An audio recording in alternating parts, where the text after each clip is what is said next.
Okay. Excellent. So I'm going to try and share screen. All right. We good? Is someone gonna be up here in case it pops up? All right, I'll set my laptop up. Yeah, you honestly, yeah. Who's first? I think it's first. Yeah. I went to McAllister again for the first time a couple weeks ago. You sit down? It's good. How are you? So. Yeah. I think what I did is they got a crab and Google and yeah, pastry. They would typically be wrapped in, but it's just a thing with this, big triangle club pastry. So it's sticking out. Yeah. It's delicious. Was that? Is there anybody else? Oh. There. They got it there. More than when we first got it. Anywhere to sit. Yeah, we go on to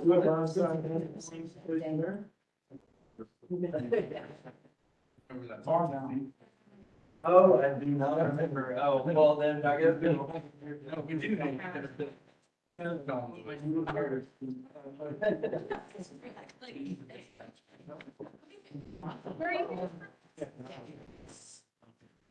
That's why I say, that's why we do that. Here. We're talking about big.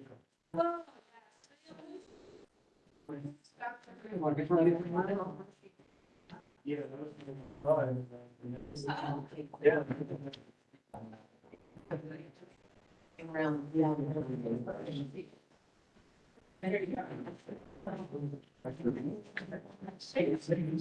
Related stuff. Yes, sir. You take state. Yes, sir. Yeah, I hope so. Yeah.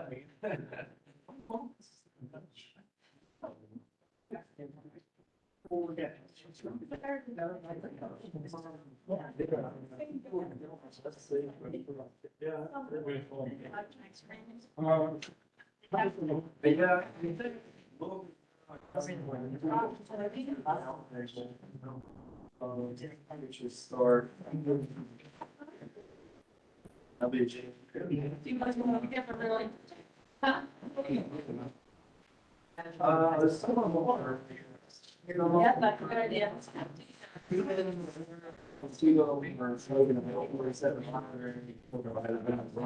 I did say we did.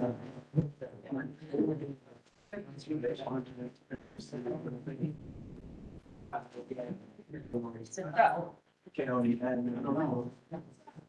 Yeah, sorry. Right now.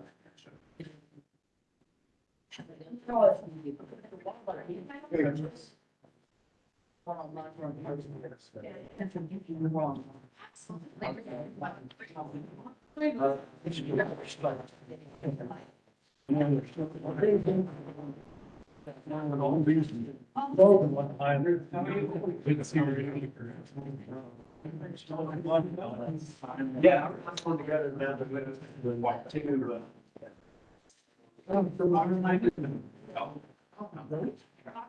That was. Yeah. Yeah, that was.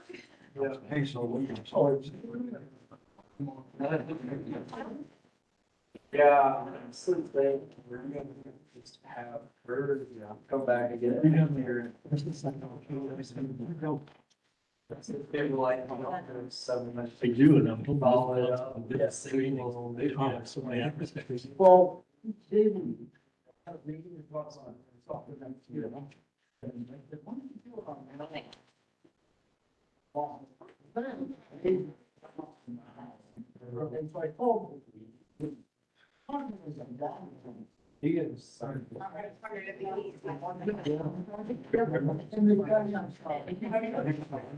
Kathy's in her park.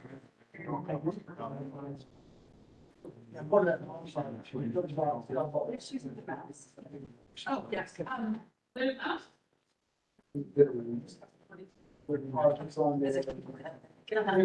Perfect. Right, folks, Sorry. we're gonna get started here right directly.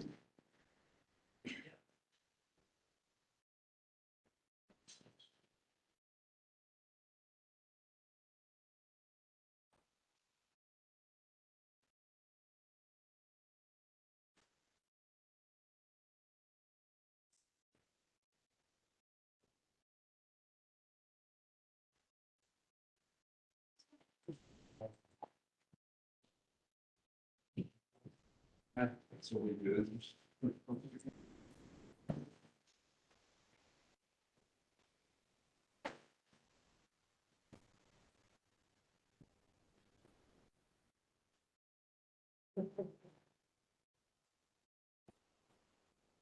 Hello, I'd like to welcome everyone. I'm Sarah Lendenbaugh.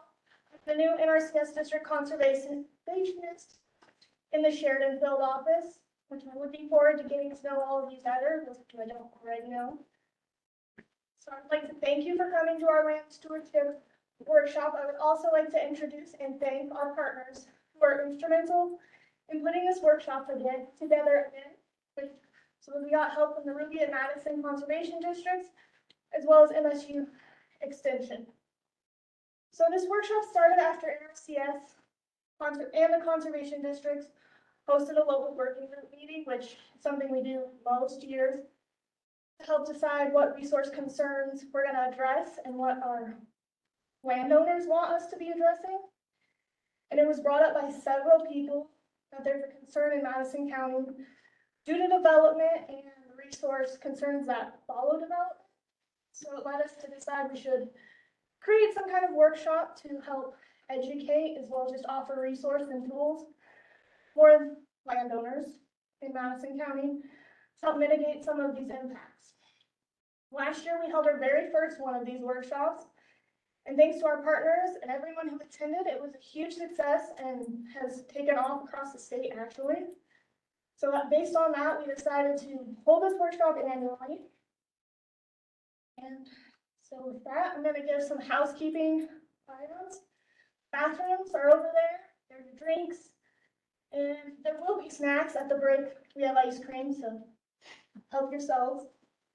There also is a sign-in sheet that if you please provide your email, we'll send some follow-up information with the presenter's contacts and a survey. If you don't fill it out written, you can send you an online one.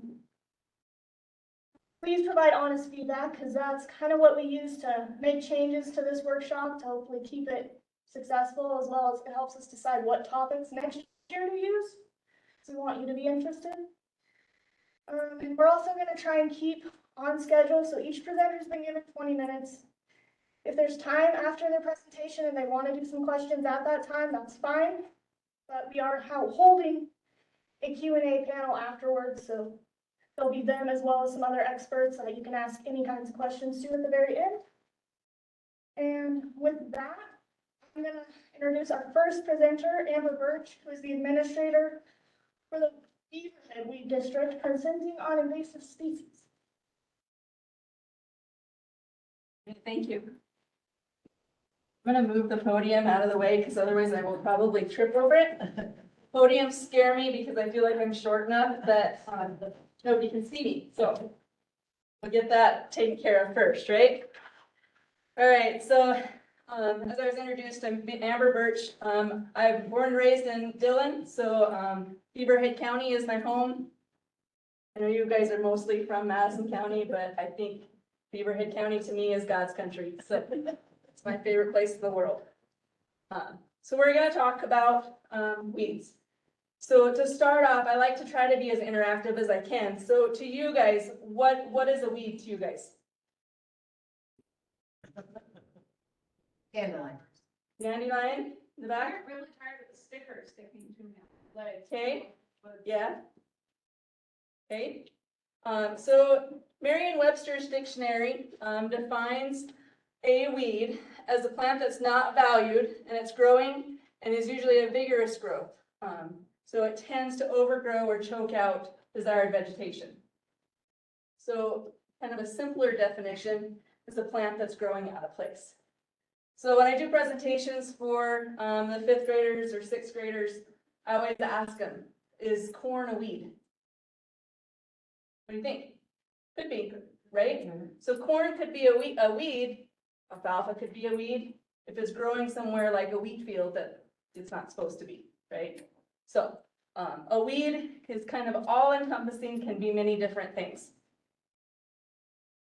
So we can talk a little bit about nuisance weeds, and what we're going to talk about is the difference between nuisance weeds and noxious weeds, because there is a difference, especially in my world and in Dale's world. Nuisance weeds, kind of, again, another definition, the Weed Science Society of America defines a weed as a plant that causes economic loss or ecological damage, creates health problems for humans or animals, and is undesired where it's growing, okay? What are some common examples? So somebody said dandelion. What are some other, you said probably Rocky Mountain stickpike, the little stickers or the big stickers? Olive, oh, houndstone. Okay, we'll get to houndstone. So dandelion, what else? What's some of the ones that you guys are like, this is a weed, I just don't like it, if you don't know the name? Thistle. Thistle, okay? Salsify, okay? Kochia. Kochia, that's actually the top of my list. Kochia, everybody seen it? You're like, dang, what do I do with it? How about Russian thistle? The Russian thistle is the one that breaks off, tumbles, gets caught in the fence. That's a nuisance weed. Lamb's quarter, it's another one. Black medic, so that's probably in your lawn, potentially in your lawn, has the ability to spread and take over your entire lawn. Flicksweed, you guys seen that one? And then there's dandelion. This is just a short list, some of the ones that kind of popped right to my mind that I get calls in my office about.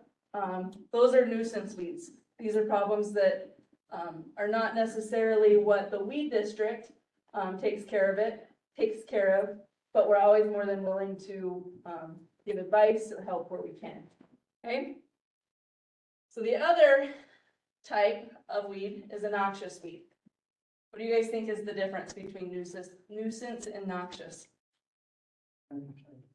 What's that? One can kill something. Not necessarily. Okay. So there's a lot of nuisance weeds that could still be poisonous. Not all noxious weeds are poisonous. Yeah. I know you think noxious, you think poisonous. A little bit different though. Noxious weeds, according to the Montana County Weed Act, which is state law, a noxious weed is any exotic plant species. So exotic means it has to originate from somewhere else. It's not native. So we can't have a native species that's considered noxious. It's introduced to the state or may be introduced to the state and render the land unfit for agriculture, forestry, livestock, wildlife, or other beneficial uses, or that may harm native plant communities and is designated. This is the key. A noxious weed is only a plant that has been designated by one of two things. One, by the state of Montana through rule through the Department of Agriculture, or two, the county weed board, for it to be a noxious weed. So that's why we have nuisance weeds, being those obnoxious things that we battle, and noxious weeds. So why do we care? Why does that matter? We'll get to that and talk about that in a minute. I got a little test for you. Okay? See how well you guys are on some ID. What's that one? Leafy spurge, yes. Good job. How about that one? Close. Look at it closer. Maybe look up at the rosette. Looks very similar. Flowers are very similar. This one's going to be really spiny. Canada thistle, yes.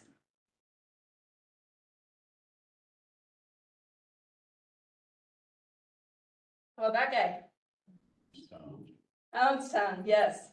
So a lot of people, if you're not familiar with this plant, if you've come in from hiking or fishing or somewhere outdoors and you get those little burrs on you, a lot of people call them a cockleburr. Cockleburr is a different native plant. But the little burrs that get stuck to you, those are houndstone seeds, okay? How about that one? That's knapweed. That one's knapweed, yep. So you can really see that one, it's got those black spots below the seed head. 2 more. How about that guy? White top. White top.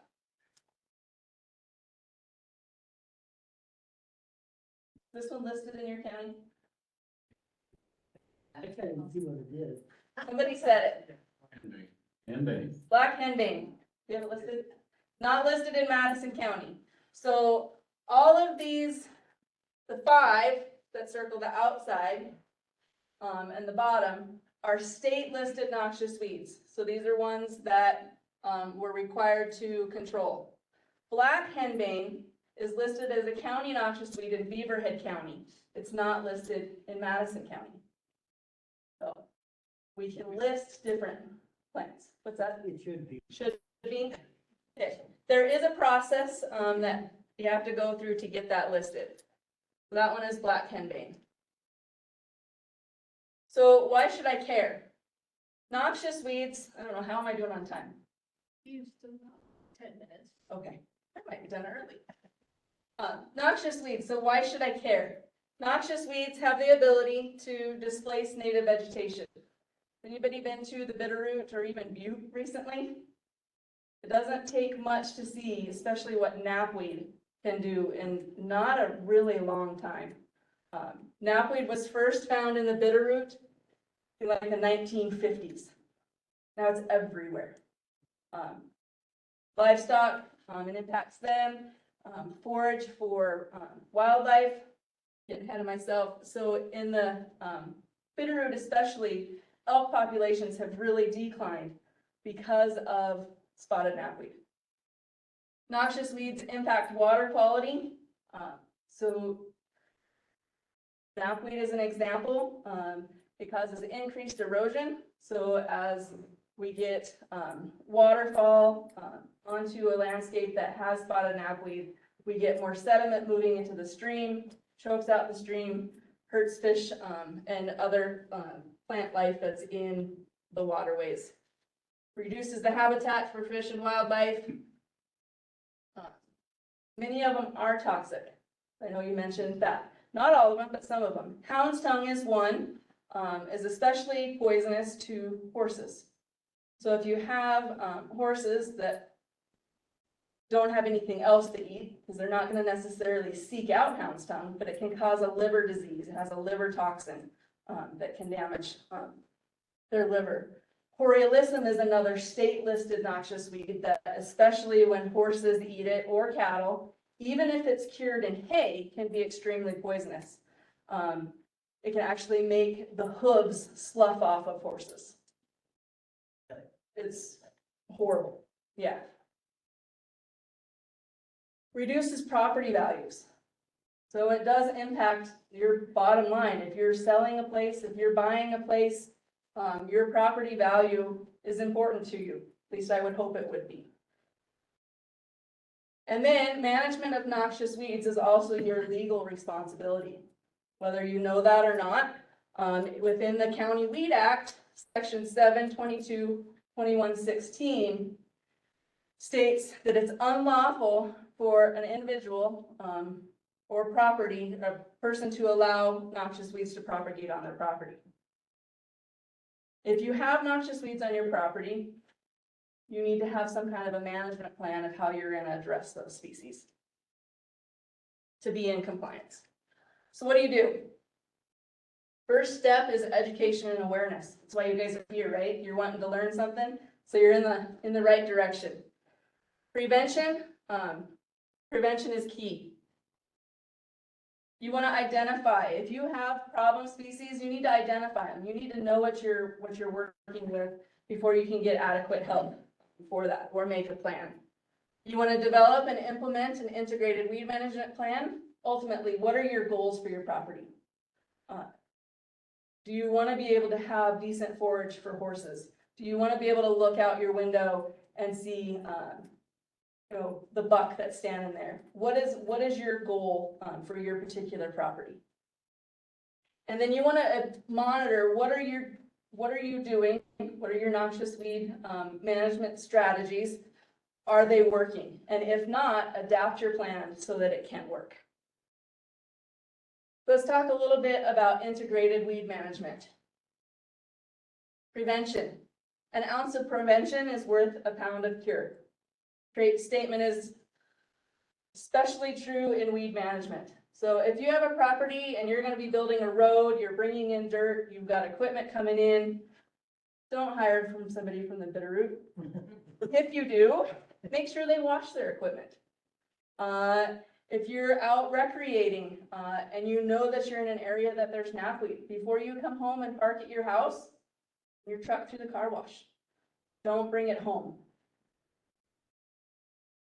Mechanical, mowing and hand pulling. So maybe you have weeds that are around your well or around your house where you don't want to be applying herbicides. Hand pulling or mowing can be an option. Integrated weed management essentially is using all of these tools to be able to accomplish your goals. Chemical.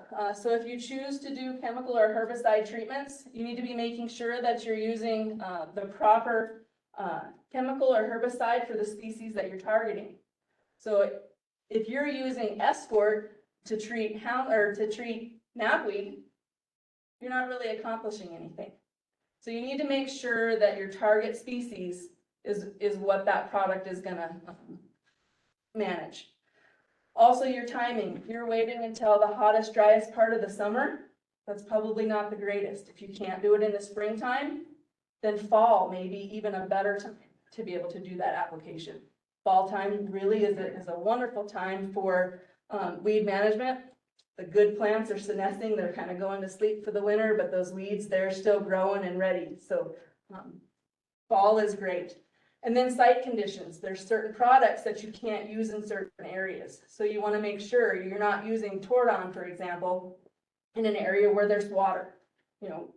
Make sure you're making those right choices. Biological, so we do have some tools. We're bringing in the natural enemies of these species that are not managed here or have the ability to be invasive or take over here. We bring in those natural enemies to help us combat them and get that natural balance back into place. And then cultural. So the goal is to maintain those competitive plant communities. That might be through rotational grazing or altering our grazing practices to best manage the land, doing revegetation where it's needed. All these things together, integrated weed management is how you're going to effectively manage noxious weeds or any weeds on your property. So, you need help. Now that was a lot. I talked pretty fast, but make sure and reach out for help. There's lots of folks out there that are willing. That might be your county weed coordinator, might be your extension agent, somebody with NRCS, your conservation district, a commercial applicator. We're all out there. There's my contact information. Dale is the coordinator over here in Madison. I'm sure he's willing to answer questions as well. So that's all I have. Okay. Thanks.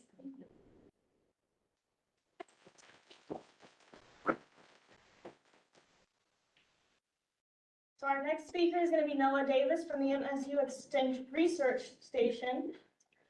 And he'll be talking about pasture and grazing management. Just take a minute for Audra to move out. Sleep in there. Not really. Weeds are important.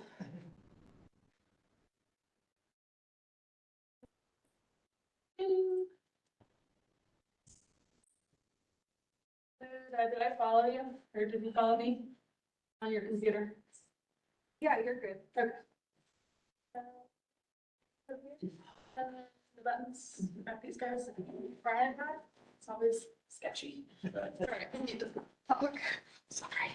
Good. Well, thank you everyone for being here. My name is Noah Davis and I manage Montana State University Red Bluff Ranch in Norris. It is an agriculture experiment station.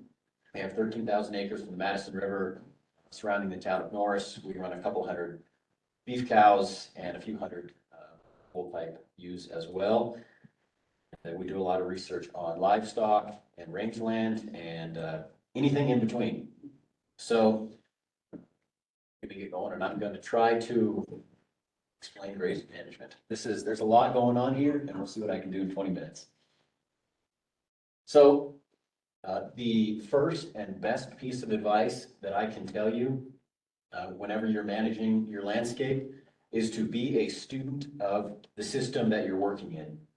I can tell you a lot of things, but I can't tell you how to manage your own land because I don't know the land you're on, the livestock you're running, what your goals are for the landscape.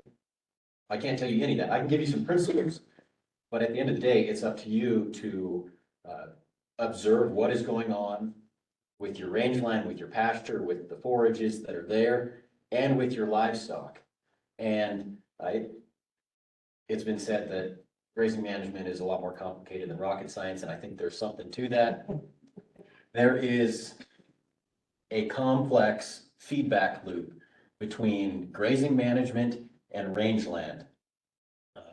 What we do with the livestock influences the rangeland in terms of whether or not weeds are growing, what kind of plants are there, how much forage is there, the nutritional quality of those plants that are there. That in turn influences our livestock. And so there's a whole lot going on here. And my best advice to you is to be observant whenever you're walking out to your pasture. Pay attention, what plants are here. If you don't know what plants are there, there's guides, there's people that are more than willing to help you. And just try to be observant and take paper notes or mental notes, and that will improve your management of your land more than anything else. So the context that you are in is critical for managing your land well. We have to work within what we're given. Right? We can accomplish a lot with management, but there's also a lot we can't accomplish. And there's a couple things that drive this. So we have climate. That is pretty much fixed. We're going to get what we're going to get. And the climate in Montana is never going to be like the climate in Florida, at least not in our lifetime. And the soils or the landscape that you're on. If you mess up really badly, maybe you can change the soils in a bad way, but in general, these two things are fixed.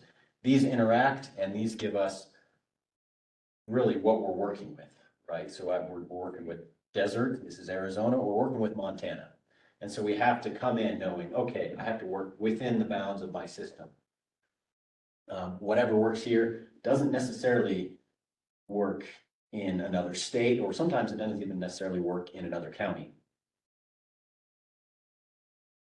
Here, if you can see it, top is average monthly precipitation and bottom is average monthly high and low temperature. Don't worry about the numbers, but this is the system we're working with. Okay, soil, you have what you have, and then here's the climate that we're working with. We're only going to be able to produce any kind of forage, any kind of vegetation during the growing season. Here, that's pretty short. I'm going to be generous though, right? We basically have May through September when temperature is adequate for growing any kind of plants. But remember, we are in the West, and one of the things that characterizes the West is we're dry. Okay? We're not living east of the Mississippi where we're getting 3 or 4 inches of rain plus a month and we can grow anything. We're water limited here. So that is why springtime, May and June, these are the most important months of the year for our rangeland management, our grazing management. This is when our plants are going to grow, and this is when they're going to recover from previous grazing events. They only get one shot at growing every year, and so we have to be very cognizant of that when we're planning our management and when we are executing our management. Because if we mess that up, we have to live with that for the rest of the year until we have another shot next year. Then there's years like this where we get quite a bit of rain throughout the rest of the growing season, and we get some growth, but still that doesn't compare to the growth we get in the spring. The exception here is if you have irrigation, you can make it rain pretty much whenever you want, and so you can cause plants to grow when they would not otherwise be growing out in the hills. It is very important, like I was saying to begin with, that you know what your landscape is, what kind of plants are there, and what they're like, how they respond to grazing management, and how you should manage them. Because something that might be acceptable on one landscape might cause some problems on another. First thing is our native range. So this is dry land out in the hills, anything really that's at least generally native is kind of how I'm grouping this here. Pretty diverse. We're going to have a mix of grasses, a mix of forbs, plants that produce flowers, things like arrowroot, balsam root, lupin, that sort of thing. In general, these forages are pretty palatable to our livestock. They're nutritious and they're decently productive, but they are delicate. This is the landscape we have to be most careful with managing. Up next is what I'm grouping as improved pasture. This is usually a monoculture or a select group of species that are introduced, but generally still have good forage value. Things like crested wheatgrass or Russian wild rye, intermediate wheatgrass, smooth brome even, dry land. Depending on the time of year, these are less palatable than our natives, but if you graze them at the right time of year, they can still be pretty palatable. They can be nutritious. They're a little more productive in the native range. Again, this is generalizing, and they're tougher. You can beat them up a little bit harder and they're going to be able to recover. There's a reason why they're growing here and they made it out of Russia or wherever. Lastly, and this one really is a very broad group, I'm including everything that's either irrigated or sub-irrigated. So this is a field that you have wheel lines on, all the way to everything that is right up against a river and that is effectively irrigated from below. What characterizes this group is the ability to regrow after it stops raining, right? And so it's able to access moisture later in the growing season, which these two groups can't. This stuff is pretty nutritious, pretty palatable. The only thing you run into is once it's mature, like if it's a hay field that you don't cut and then you go into in August, that's not going to be very palatable and not as nutritious, not as compared to native range. Or like if you wait till winter time, these plants are so tall and coarse, they've got a lot of fiber and they don't have much protein. And this stuff's pretty tough, again, because it's not limited just to rainfall. It can regrow throughout the year. So this is a generalization. This depends on the species that you have, but these are kind of the categories that we can work with when we're looking at our landscapes or if we have different pastures to manage. And this is all only true if these types are not overgrazed. If we overgraze our pastures, then this kind of goes out the window. Everything becomes less palatable. Our weedy type species that will increase after overgrazing, not going to be as nutritious, not going to be as palatable, and they're not going to be as productive. Okay, now we can get into some grazing management. We got to go over some terms. These get thrown around a lot and you will run into them, and sometimes they cause a lot of confusion. First one, animal unit month. You will hear this referred to as an AUM. The only thing you have to remember about this is that it is a unit of weight. There's argument over what the actual definition of it, anywhere from 600 pounds to over 900 pounds. I use 760 pounds. Like I said, don't stress about actually remembering this. Just know an AUM is a weight, okay? And what this definition is supposed to be tied to, it is the amount of feed that is supposed to be able to support a 1,000 pound cow and her calf anywhere between 3 and 6 months old. So it's a young calf, okay. Next, related to that is what is referred to as an animal unit equivalence, or you'll just see it as an AUE.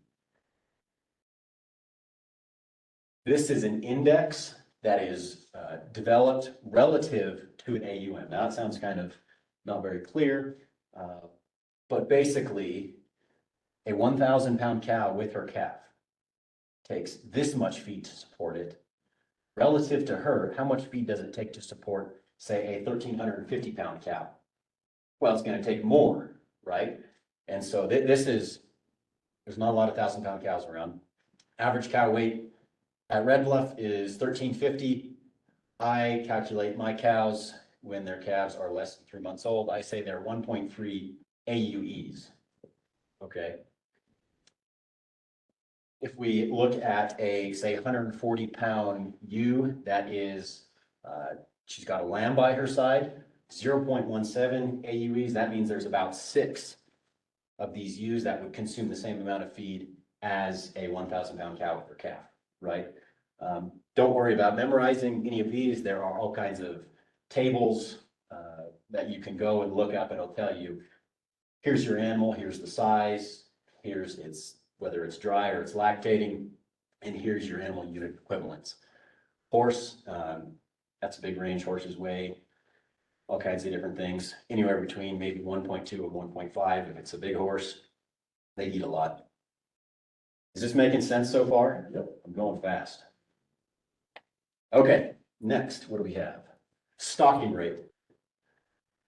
This is the most important grazing management decision that you will make.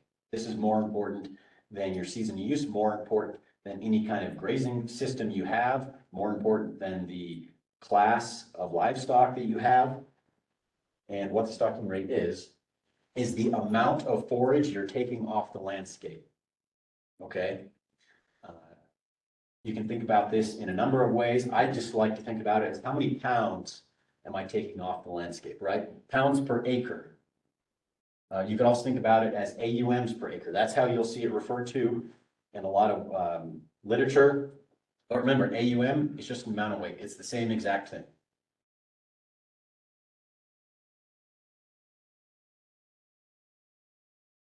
Okay, use factor. This is related to our stocking rate, and this is what makes the stocking rate so important. This is the percentage of the forage in our pasture that we remove with our livestock. So we have our grass plant here. If it is standing tall and there's been no bites out of it, we have 0% use.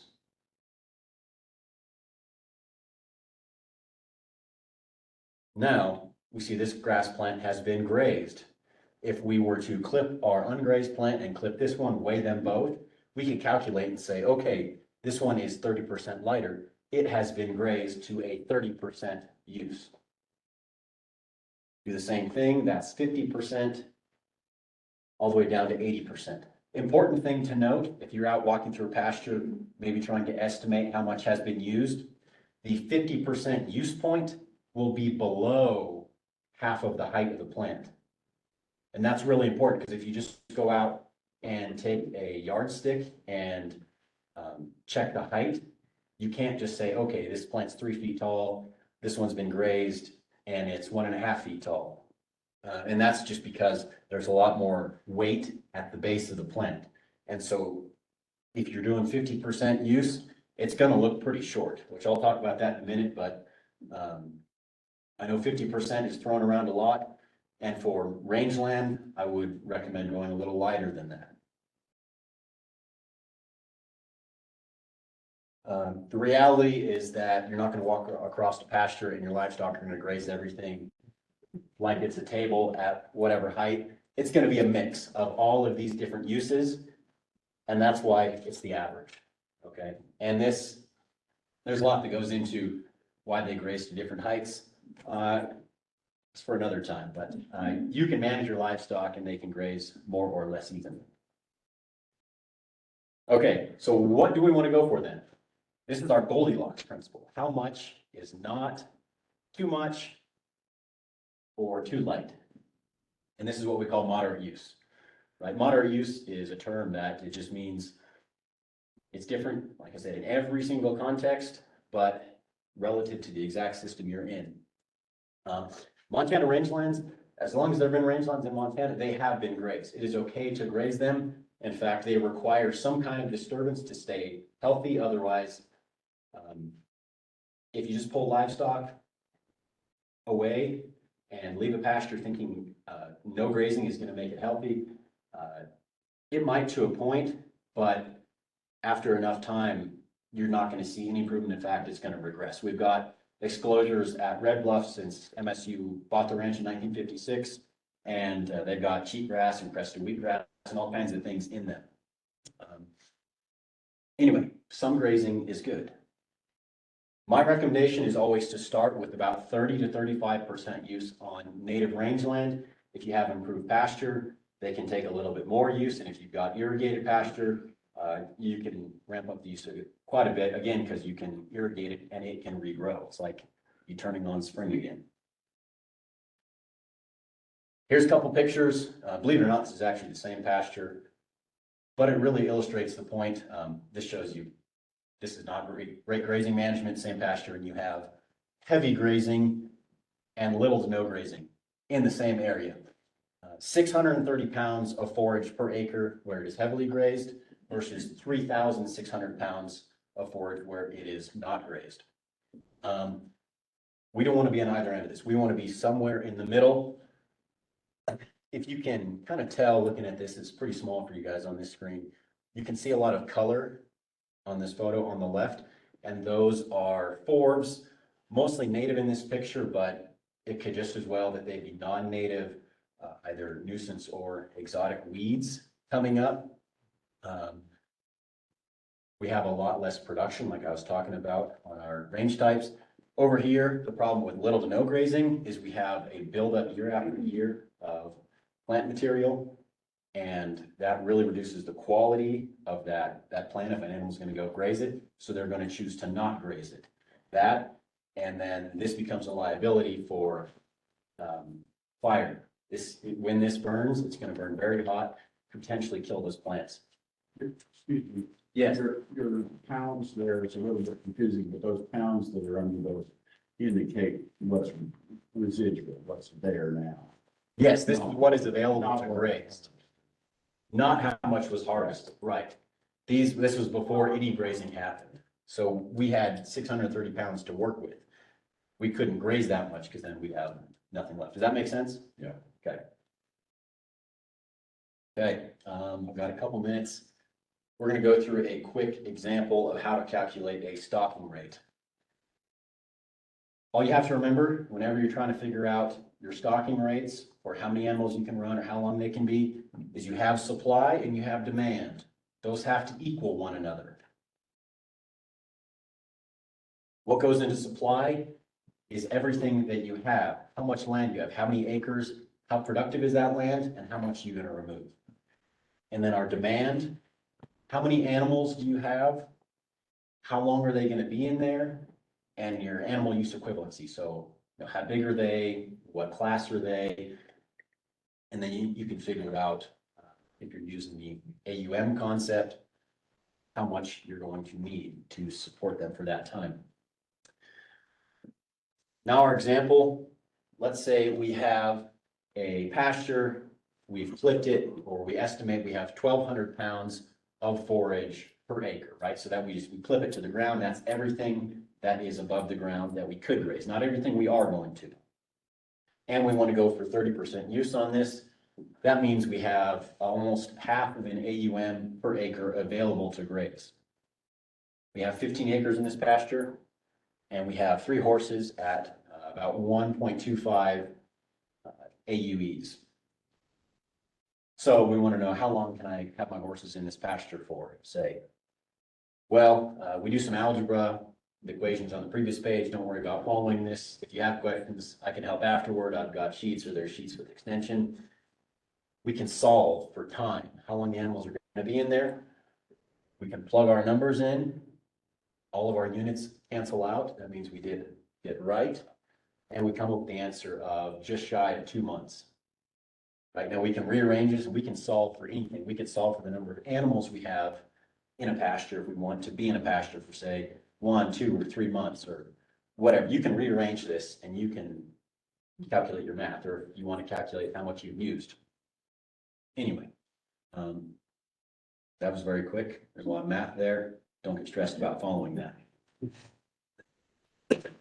Okay, last thing I want to talk about is season of use. This is the second most important thing after your stocking rate, whenever you are figuring out your grazing management plan.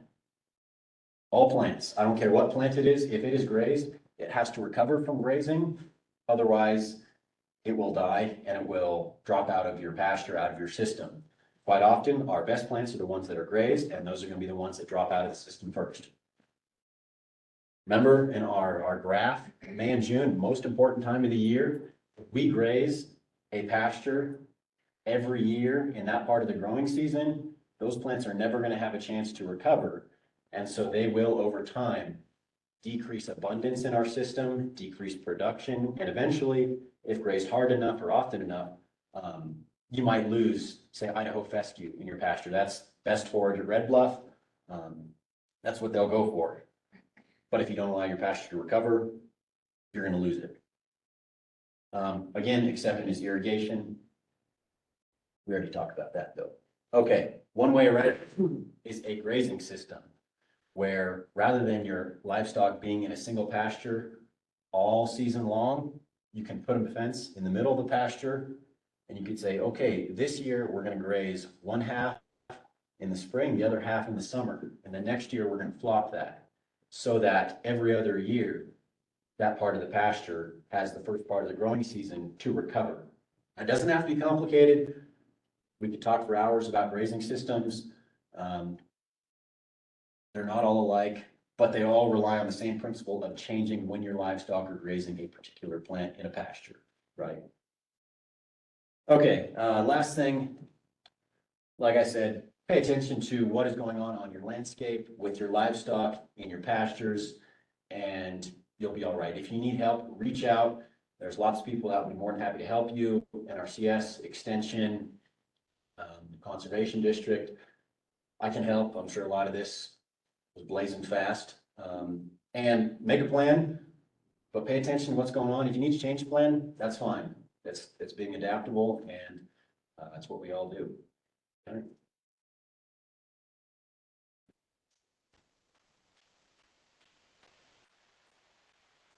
Yeah. One comment, with your grazing strategies, water placement is a big hurdle. It may not be in the right spot, so you have to adjust your grazing strategies around water. Exactly. That, I didn't talk about it here, but Yeah. grazing distribution is another one of the 4 important pillars. I know I have to change grazing management based on where my waters are, and if you can't develop more water, you got to find a workaround, whether it's time of year, class, or what. But yes, that's huge. Okay, I think I'll take more questions later. We got to.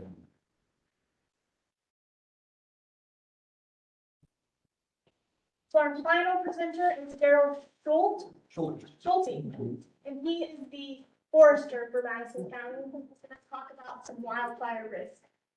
Thank you. Good.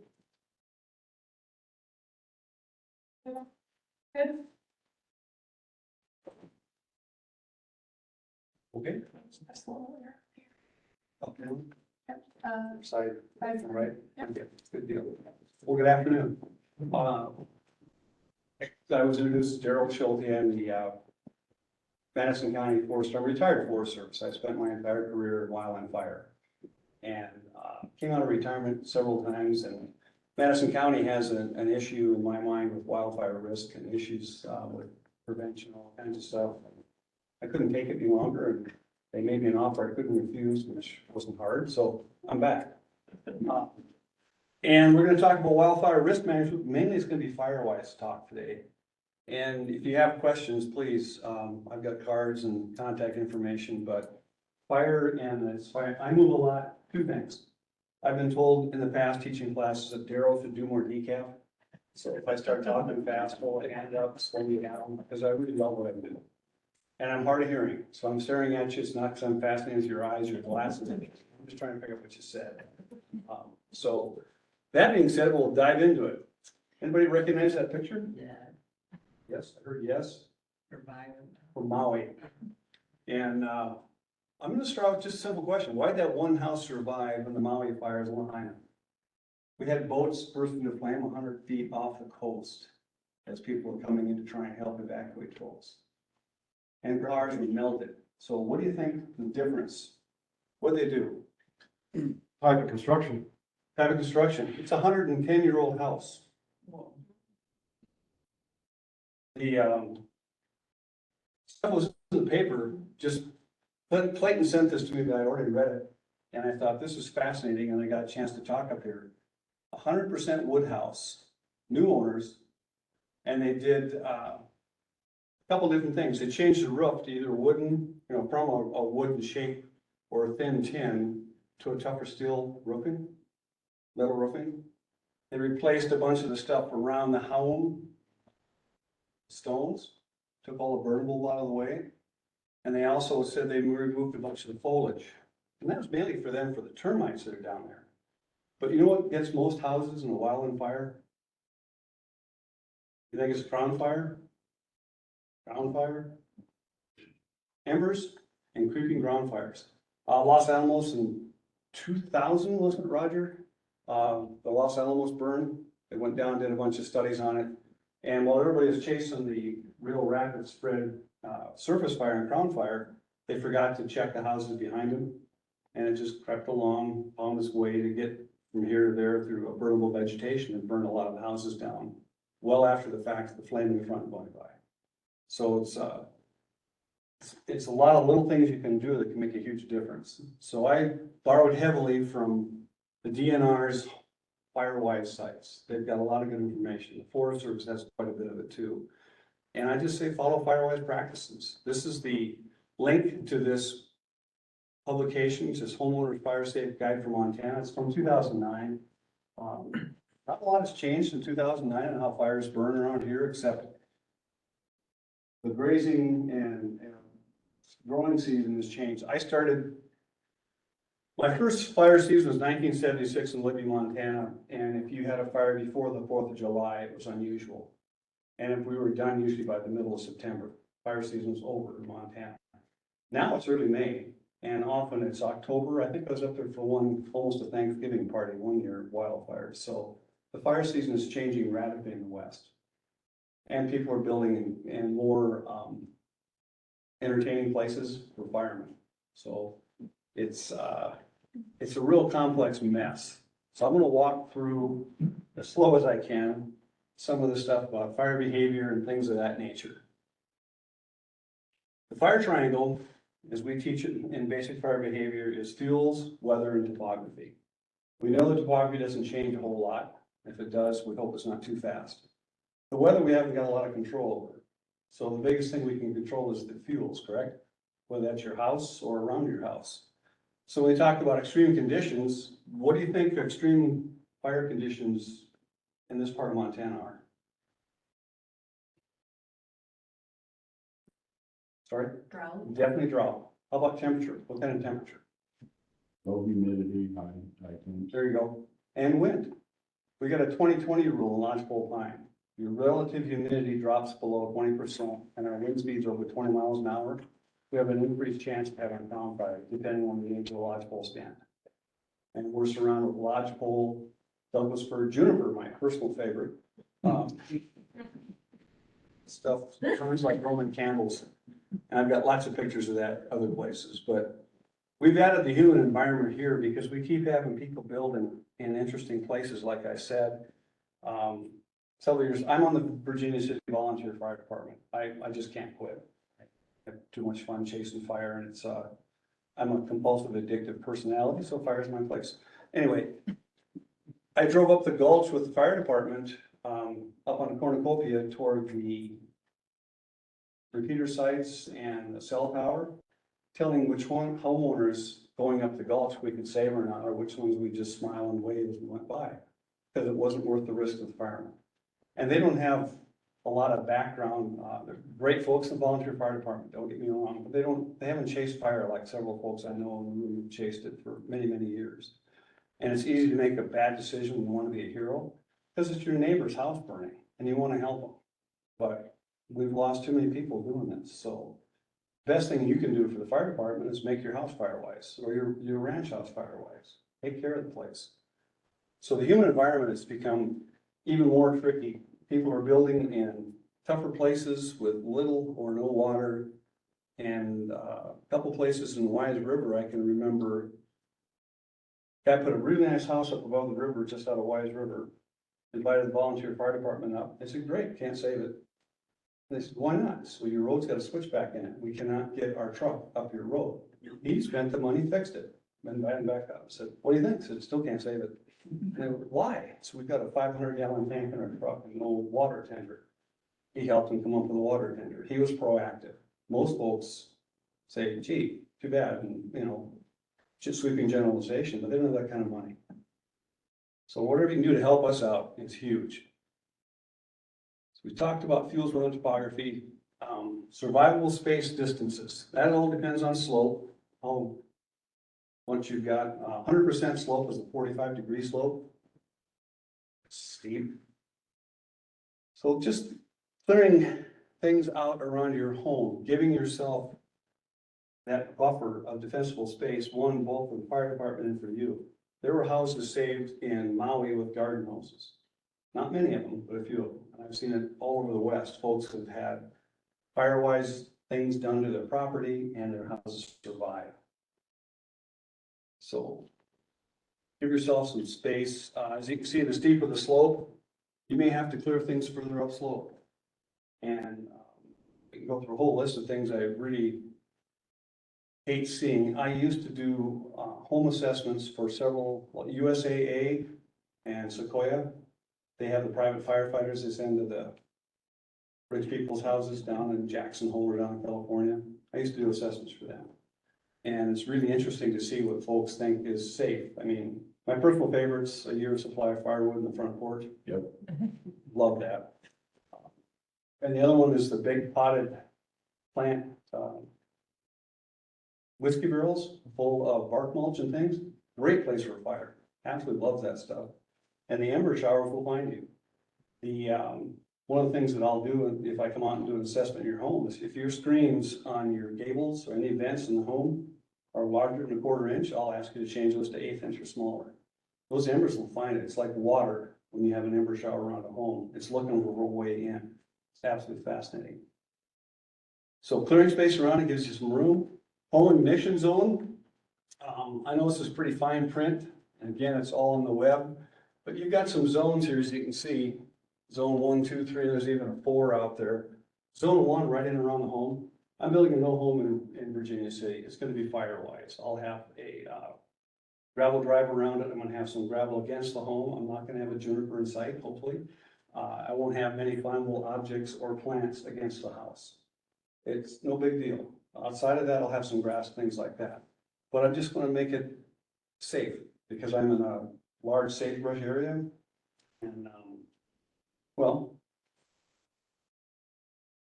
fire in the grass, run along. What kind of fire is that? Is that surface fire or crown fire?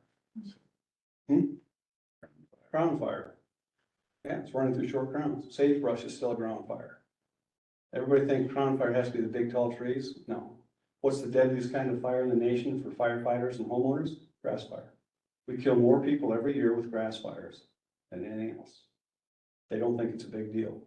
The wind switches and boom, you get hit with it hard. So we talk a little bit about around your home ignition zone.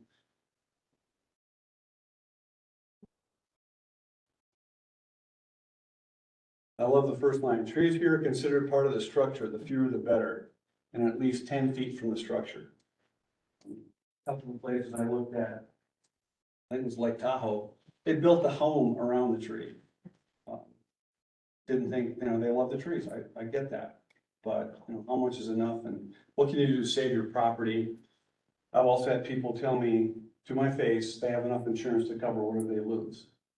And that drives me crazy personally, but, you know, if you feel that way, great. It's your house, your memories, your pictures and things. But I personally would like to save mine. They use ladder fuels, anything that, if you've got a Colorado blue spruce, number one, you're wasting water. Number two, they don't grow well around here. But you've got branches all the way down to the ground, just like a juniper. That's a ladder fuel.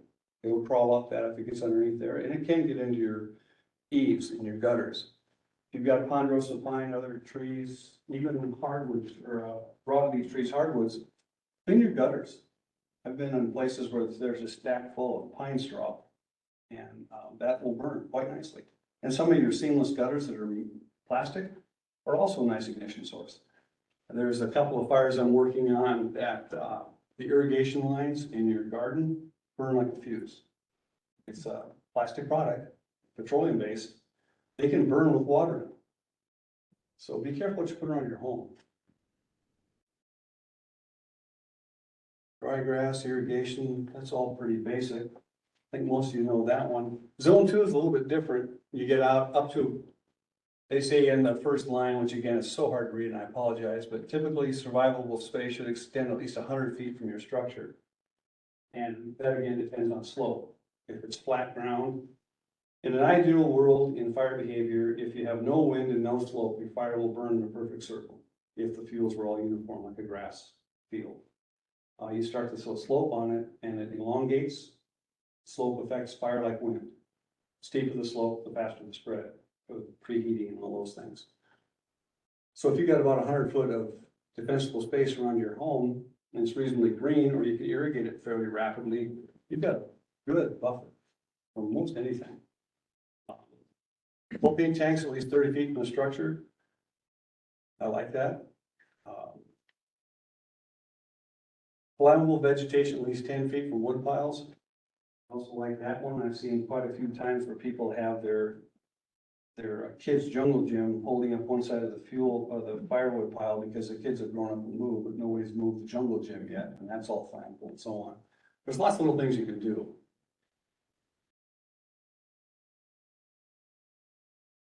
Questions or comments so far in any of this? I know it's kind of like taking a drink from a fire hose, listening to three of us this rapid one afternoon, but Can you go back a slide and explain what it is exactly? Like you have the, floor or two maybe then? one more. Yeah, that one. This one. Yeah. Explain as far as. What are the numbers? Okay, if you're in a grass vegetation and you've got 0 to 20% slope, pretty flat like this room here, if you have a 30-foot open space around your home, you're relatively safe. If it's 21 to 40%, and they're looking at 100 feet in grass, and that's just assuming like a 6-inch tall grass, all right? And if it's over that, over 40% slope, pretty steep, it's still 100 plus. Same thing for brush, but you can see they triple the distance.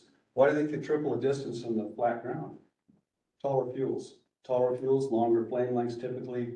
They also have the taller the fuel and any kind of wind, number one, you can have longer flame lengths. 2, you can loft more materials, more embers, more sparks float through the air, landing around your house. So a little bit taller material, give yourself more space. And getting down to trees, they go back to 30 feet. If you limb those up, you can keep the crown fire potential down. And let's see here, what else they say on the bottom of that? They go out 30, 100, 200. It depends on the tree species and the size typically, but that's a good generalization. Did I answer that okay for you? Yeah. Thank you. I kind of glossed over stuff. It's hard when you live in the world and it's all you think about is this kind of stuff. You just wander through it like everybody hears it. Not necessarily. Let's see, where am I? Zone 1, Zone 2. Zone 3. This one people tend to move back and forget about. I don't know if you can see the before and after pictures here. This is the same place. They pulled the brush, some of the juniper out of there, cleaned up some of the debris. That gives that place a chance. Because otherwise you've got ladder fields right there, the tall grasses, and you've got a good pile of material that can throw a lot of embers into a home space, and not just in the radiant heat. People tend to back way off in zone 3. They may not move and do nearly as much stuff because they don't want to take all the trees out. They don't want to necessarily remove all that brush. They like to see the birds. I'm a bird watcher. I love them. But I'd rather save the house personally. Again, that's my bias.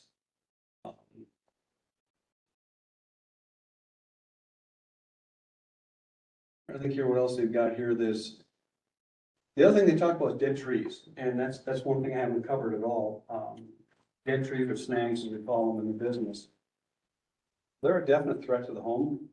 They burn, tip over. Sound trees, green trees typically are not as flammable. You won't have the issues if there's this generalization, you don't generally have the issues you have with a dead standing tree. I was asked to go over to the new Madison Food grocery store with a building over there, and they asked me why, if they had killed some of those spruces they had lining the southwest side of it, and one was dead. And I said, I would suggest you take that tree out. And she goes, why? I said, well, one, it's over your parking lot, two, it's over your building, and three, sooner or later it will come down. It was down the next, within a day or two, it was gone. She understood the liability. So dead trees, yeah, I would definitely get rid of those. We don't want any of those around your home structures. If they blow down and take down a power line, we've seen way too many instances of power line fires lately, so why increase your odds? Take them down. And it's free firewood.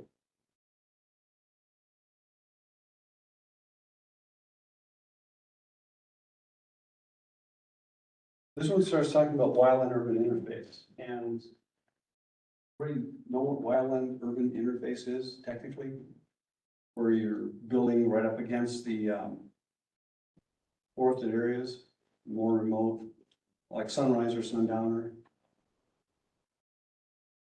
North Meadow, South Meadow, you can start rattling off. There's quite a few of them. You increased your risks by being out there in the fire environment, because you definitely are.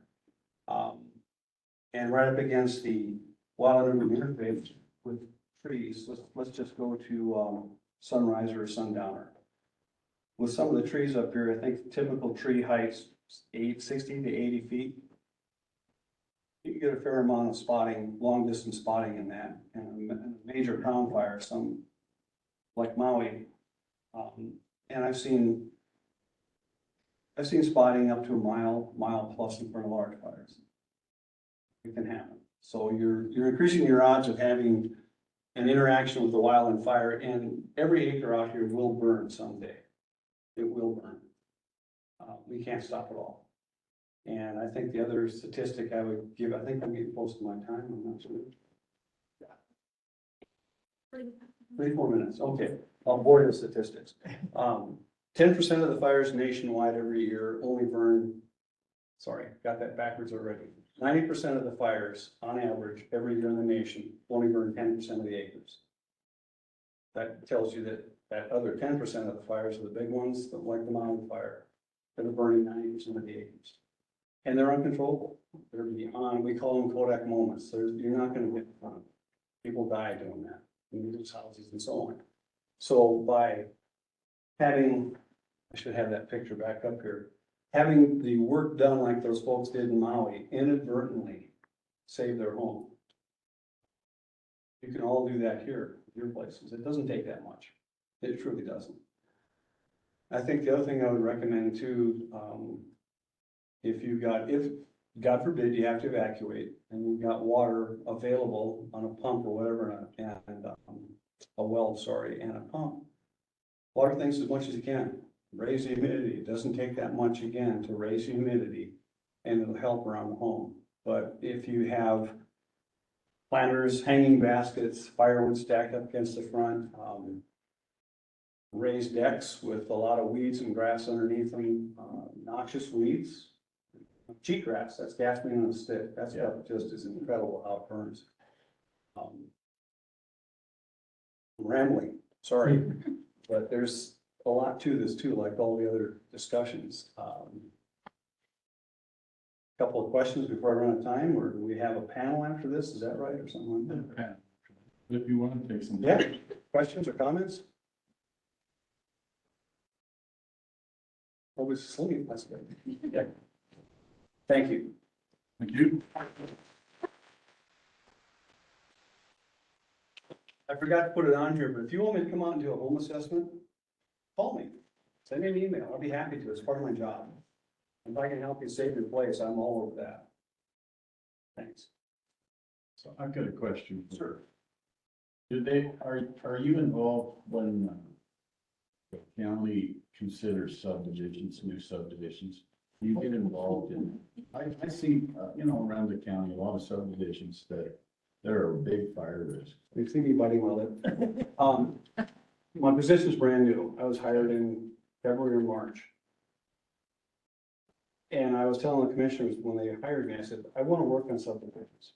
We don't have any regulations. Beaver Head County, I believe, has a water storage requirement for subdivisions. We don't, as I understand it, we can't even enforce them putting in a subdivision if there's no potable water available. We can't stop them from building on dry ground with no water. So we had Reynolds Pass RV park thing, I testified against that. I was all over that one. No water. The guy wanted to put 150 RVs in. It was his property, it's his right to do what he wants to his property.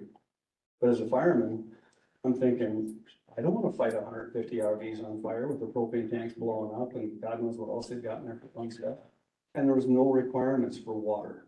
So yes, I'm trying to dance around. Everybody believes when you say anything about guidance, you're talking about zoning, and you're not necessarily.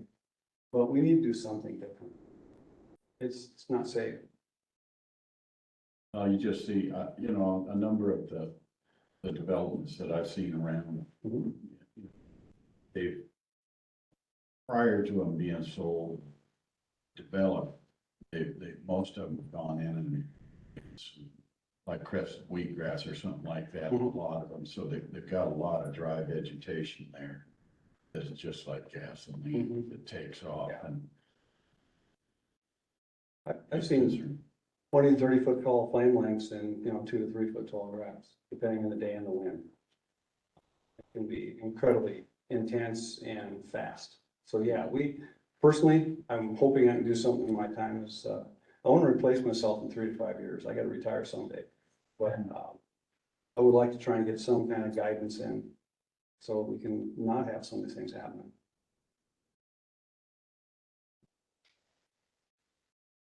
Thank you.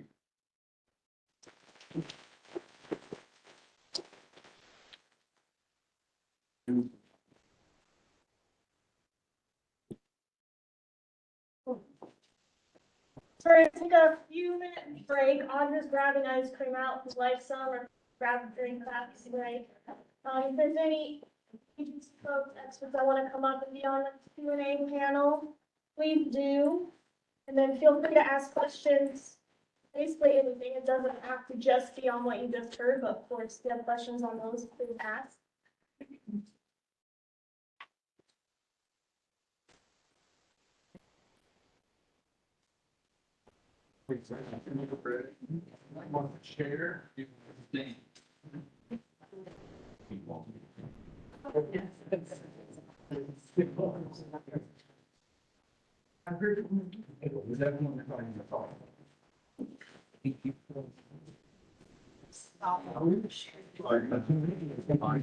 Got it.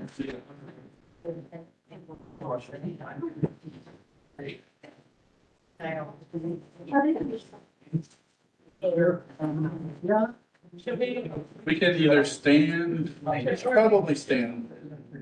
Just in between the things.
More intense.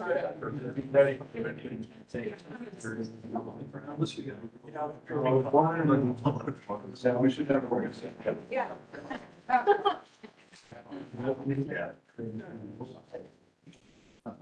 Yeah, one.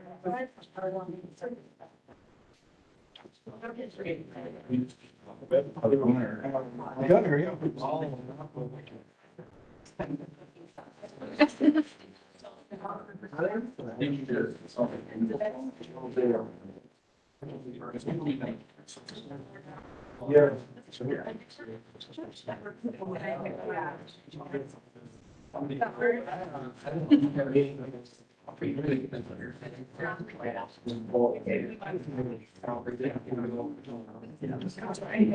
Yeah. I probably.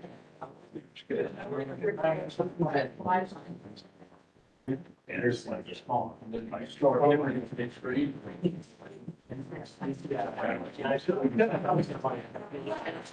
Yeah.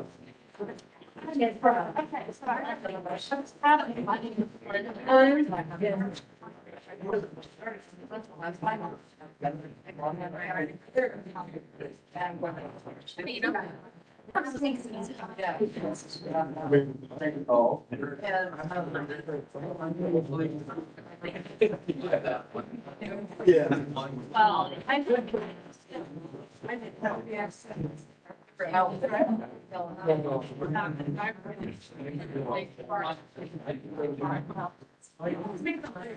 Yeah.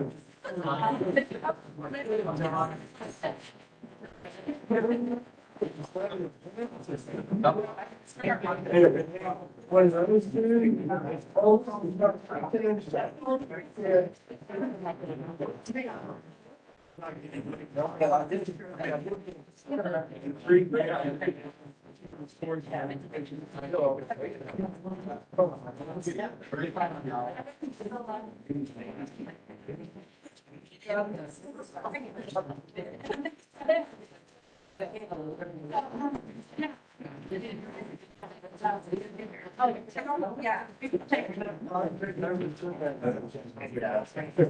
Oh.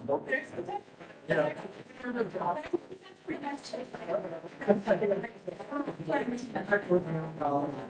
Nice meeting you. In my.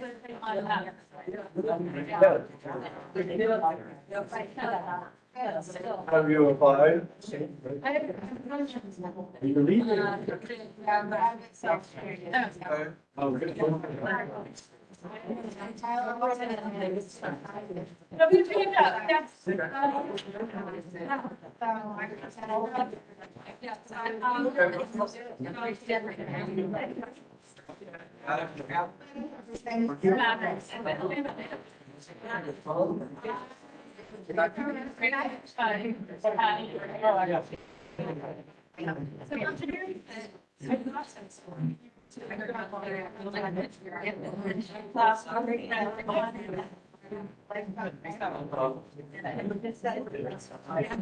That's fine. So. Nothing about your. Can I stay distance?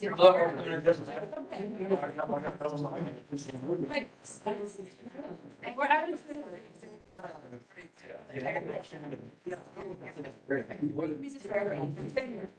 Yeah.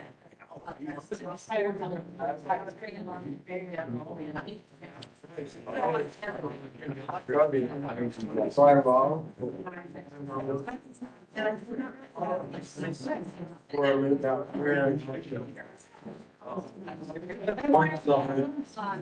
Last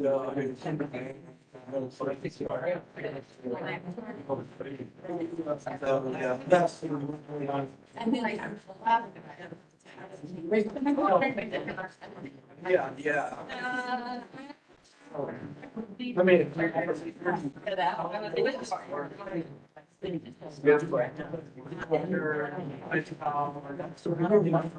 Oh, which, I was kind of looking through that.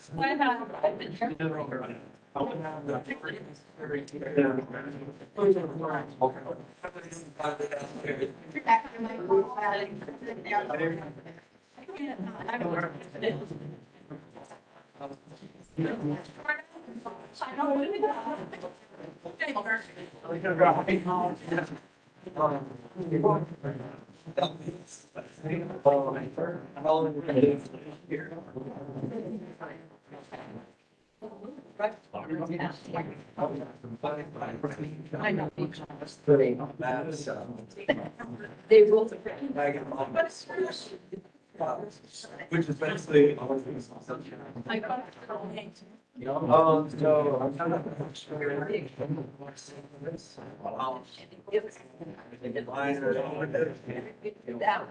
kind of. Yeah, and so like, if you know. I'm gonna get started in just a couple minutes, so if you can kind of start meandering back to your chair.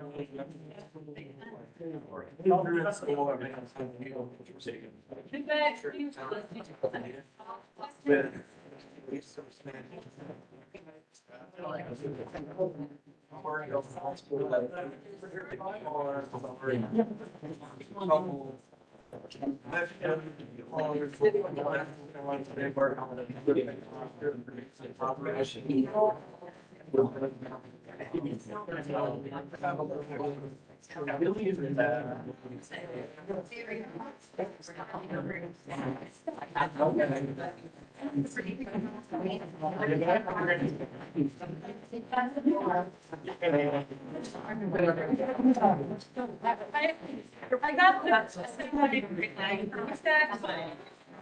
Oh. Yeah. Yeah. So, you said.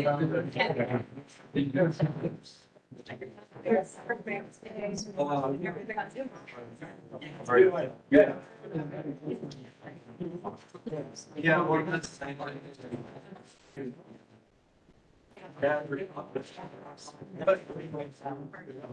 I think that's good. I think we're. So, What?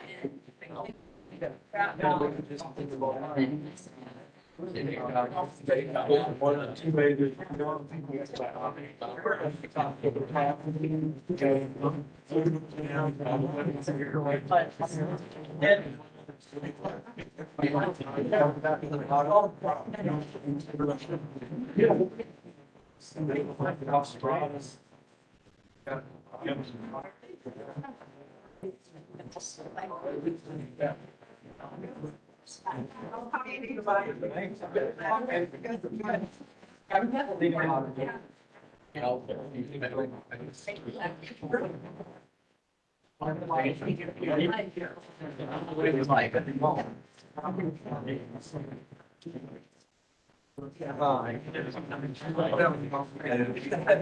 Yeah.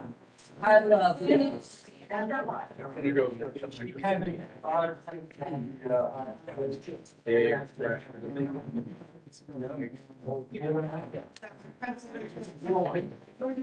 Okay. That's it. We could have our panel come up front, get started again. I'm still something. I don't know if,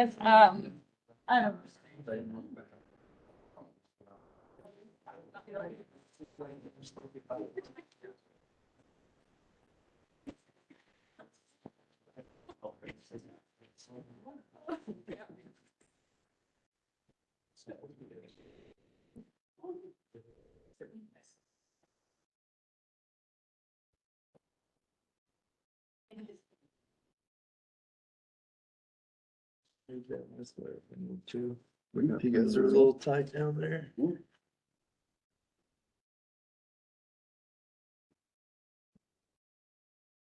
everyone that wants to be up here. So I'm gonna let everyone on the panel just give a quick introduction of who they are and who they're with. An idea of what kind of questions maybe. I'm the Madison County Weed Coordinator. Laura Birch, Beaverhead County Weed Coordinator. I am Audra Bell, I'm with the Ruby Valley Conservation District now. Noah Davis, Montana State University, Red Bluff Ranch. Daryl Schulte, Madison County Forestry. Colin Threlkeld, Madison Conservation District. I'm Sean Lewis, District Conservationist with Natural Resources Conservation Service out of Dillon, but I could play over here too.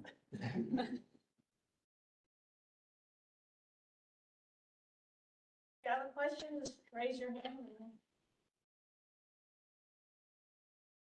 I have a question for Andrew. Hey. Steve, Luisi, been attending a lot of these things, trying to learn, and I'm learning more and more about the noxious invasive species and weeds and things like that. You mentioned that it's a better time to treat in the spring and not in the middle of summer and maybe in the fall. So for me, I'm trying to learn what the weeds are. I did do some spraying with a little sprayer I got. Yeah. Mostly knapweed, some thistle and things like that, but in the spring, I don't think flower is developed yet, and that's kind of what I've been focusing on to Yeah. help me identify knapweed compared to something else that kind of looks like it, and Yeah. so Totally understand. So a lot of people are in the same boat as you, that, you know, I get calls in my office through the spring, but I know when knapweed starts blooming. Because that's when my phone really starts ringing, because that's when people see it and know what it is. So, couple of things. So really, if you wanna get better, learn to identify knapweed in the rosette stage, or when it's starting to bolt. So when those plants are actively growing from that rosette to bolting stage, that's when especially herbicide treatments is gonna be the most effective. When it's already having that flower and putting the energy into setting seed, it's no longer translocating that herbicide into the root system and killing the plant. So a lot of people also think heat of the summer, the plants are gonna take it in better because they're thirsty. But actually, in the summertime, when it's hot and dry, those plants are shutting down those little openings, the stomata that's on their leaf. They're closed up tight. They're holding in all the moisture that they can hold. Where in the springtime, they're wide open. They're saying, bring it on, but they're taking it in. So they're being able to translocate that through their system. So rosettes in the fall or in the springtime, when they're starting to bolt in the spring, is wonderful. Where I say fall time is also a good opportunity is in the fall, we see a lot of regrowth. And so we see a lot of rosettes this time of year. Those plants are gearing up to be able to overwinter. That's what gives them that competitive advantage for next spring to be so much further ahead.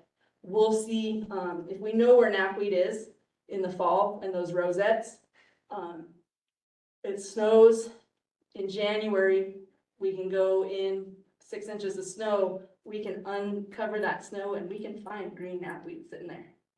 It's just sitting there underneath that blanket of snow, ready. As soon as we get a thaw, it's gearing up. Also in the fall, those other desirable plants, they're senescing, so they're going to sleep. Those knapweed and invasive species, they're growing, they're taking stuff in, and so we're having less off-target damage by herbicide treatments in the fall. So does that help? yeah, it does, and I found out I had this function on my iPhone that can, what is this? Yeah. Take a picture of it. I don't know how accurate it is, but I used it and I found some. There's quite a few different apps, so I actually like one that's called Seek by iNaturalist. I think it works really well. It's a free app. I think that one of the iPhone ones you have to pay for, but Seek is really good for ID. I noticed a patch of white, yellow, orange out in the sage. Went out there and I I found it said it was black henbane, I think it was, all these little, with like grapes on it, or something like that. Yep. I just cut it off at the base and spread it, but I don't know if that killed it. It's actually, so black henbane's a biennial, so if you cut it off, that is definitely a great way. It's a biennial, it grows in 2 years, so when it's produced seed, you're cutting it off, you're removing that plant, you're controlling that plant, so that's good. It probably wouldn't cut it. Yes, the seed bank, yes, seed bank is huge. So I don't know what black henbane would be. So I don't know what the seed bank is of any noxious weed or any plant species. There is a seed bank there. A lot of times the germination is, the majority of germination is going to occur in the first year. Spotted knapweed, they say, can have a seed longevity of 20 years plus. So that's something to always think about. Okay. So then does that make it that the best thing would be to actually remove the plant and burn it or something? Or what do you do in that scenario? Like if you're doing mechanical cutting? Yeah, What's the ideal? it depends on if it has viable seed on it, or if the seed set is close enough to be viable seed that there's enough energy in the plant to finish. If you were to cut it off and leave it lay, does it have enough energy to produce viable seed? In that case, then yes, you would want to remove it. So, got a couple different questions, but when we're talking about henbane, it's my understanding that can be very toxic to humans too, so It can. handling it can be. Yes, black henbane, you do always want to wear gloves. So black henbane produces a blood thinner. A little bit of history, at least what I've been told, is black henbane was actually cultivated more down in the Horse Prairie end of Beaverhead County. I think during World War I, it produces a blood thinner, and so the Army was then purchasing it for medicinal purposes. Is it in the residue on the cutters that I was using? I don't know. Depends on what you're using. Some of the old timers around here told me that there was a young girl years ago that died from it. The other question I had for you along the lines of, it could be in, say, knapweed, is when it's sprayed, are the seeds still viable in that pit? Question.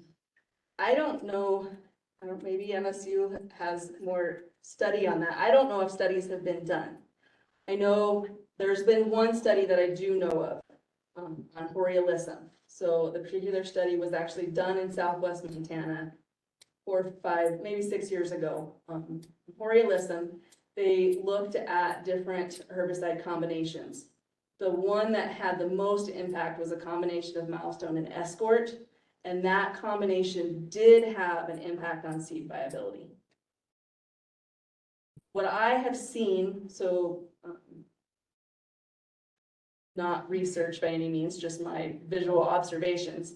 With knapweed, if we spray knapweed at a certain point, especially with milestone, we'll still see the flowers. You think, oh, it's going to go to seed, but when we come back and look the next year, those seeds were actually never released. So you'll still see that bud with the flower portion on top. It's just dried up. So whether those seeds are viable within that seed head or not, I don't know. It would be a good research topic, I think, for somebody to spend money on. Bit of experience with that knapweed. We had it real heavy out there where we moved to. And Amber, I had horses, and Amber came and got horse hay from me one year, and on one of my horse pastures had a lot of Horiolism. I wasn't aware of it. And but at any rate, the knapweed, we've pretty much eliminated it. It was the predominant plant 11 years ago, but through haying, first cutting, is hay field. So we take most of that, so it didn't go to seed first cutting, but then I spray again like in September, and that has been really effective. Yeah. Our deal with Horiolism, I've experimented with different chemicals. I didn't have much luck with milestone and escort until wanna put 2,4-D with it, Gave it that little extra punch. like, On the knapweed, I'm Blake Marcher, I'm the soil contact for the NRCS. I want to bring this up before we move on from knapweed. Sometimes people will treat it by mowing it. And after a while, you'll start to see that you still have the same amount of knapweed plants, but they're all growing flat and close out to the ground. Yeah. So knapweed will adapt to mowing. That's not a real good solution. So just keep that in mind. If you have a knapweed problem, your best bet is to just knock it out. Could you touch on the resources available for finding that perfect cocktail or where to get the chemicals and what? Maybe there's like a cost sharing program perhaps, or Yeah. how do we get that right cocktail? Right. Are you in Madison County? Yeah, We do have a cost share, and we can talk about, different chemicals. sure. I have some that I think works really well. Some people use other ones, but, yeah, we can talk. Just come over to the office and we can visit. We do have a good cost share. Perfect. Lots of things to consider. What are your site conditions? Do you have wet areas? Do you have a high water table and gravelly soils? If you have that, or highly permeable soils, if you have those two things, then there's certain products that aren't an option for you because of label restrictions. So it's good to reach out to a professional like Dale or myself or some of these other folks down the line that, we're talking about what you have, what your goals are, what plant species you're wanting. So yeah, best thing is to reach out to somebody that is familiar with it. Perfect. Yeah. Thanks. And if we don't know the answer, we have a next step up, we can call folks. So, So my problem is leaf spurge, and, this year we found that seemed to have exploded. And, I've got a lot of really steep rocky slopes that are now just seem to be covered in leafy spurge. I have no clue how to deal with that, because, I'm physically not able to climb those hills with a sprayer, and I'm really lost as what to do now at this point. There's biological that would work on some of them, but And my dad's tried that and over the years and not had luck with it. They puts them out and they're there for a bit, but this year I think has been discouraging for people. I don't know if anybody else has experienced that, but this year, because of all the moisture that we had throughout the growing season, holy cow, it's been a bad weed year for sure. Spurge is hard. It really is. I don't know that there's a lot of great answers. Biocontrol could be an option. Maybe there's multiple biocontrol species that get released out there. Maybe a commercial applicator would be an option with a cost share program to be able to get ahead of it, and then also have biocontrol kind of reach it from a couple different angles. Yes. so is there anybody doing drones? Yeah. Just because Yes. just the steepness and rocky, just the terrain itself is. Yeah, there are a couple of commercial applicators that do have drones. So we can put you in contact with those we had guys. one in Sheridan, but he wrecked. Yeah, you're right. Get it going. Yeah. How big of an area is it? A lot. A lot. Yeah, it's a significant amount, yeah. So part of what makes leafy spurge so hard to manage is so after about 3 years, the root system is so extensive. So it's 25 to 30 feet in depth. And we've Yeah. done a lot with spraying places where we can access. Yeah. But Those steep drains, they're tough. it was really disheartening this year to see what was there in places where we actually have done work in the past, so. It's not as Oh, yeah. bad, it's not, you can feel good, it's not as bad as all the hills around Missoula. It's true. It is true, I've been there. I've seen it. But then you get there. Yeah. Yeah, I don't know if you're open to it, but another just option would be, sheep grazing. I know they are utilizing that on Mount Sentinel. And if you've got somebody that, if you have the ability to be able to have some sheep in there and graze it, that might be just another tool that could help. That'd be fun. Yeah, I've thought about all of those options, yeah. That actually goes to a question that I had. Have you guys had, anybody really had any success with more organic, kind of like compost teas or putting animals on because then they replace certain nutrients? Like where they've tested where sheep can go or where cows can go so that it gets rid of certain things like thistle? That's a good question.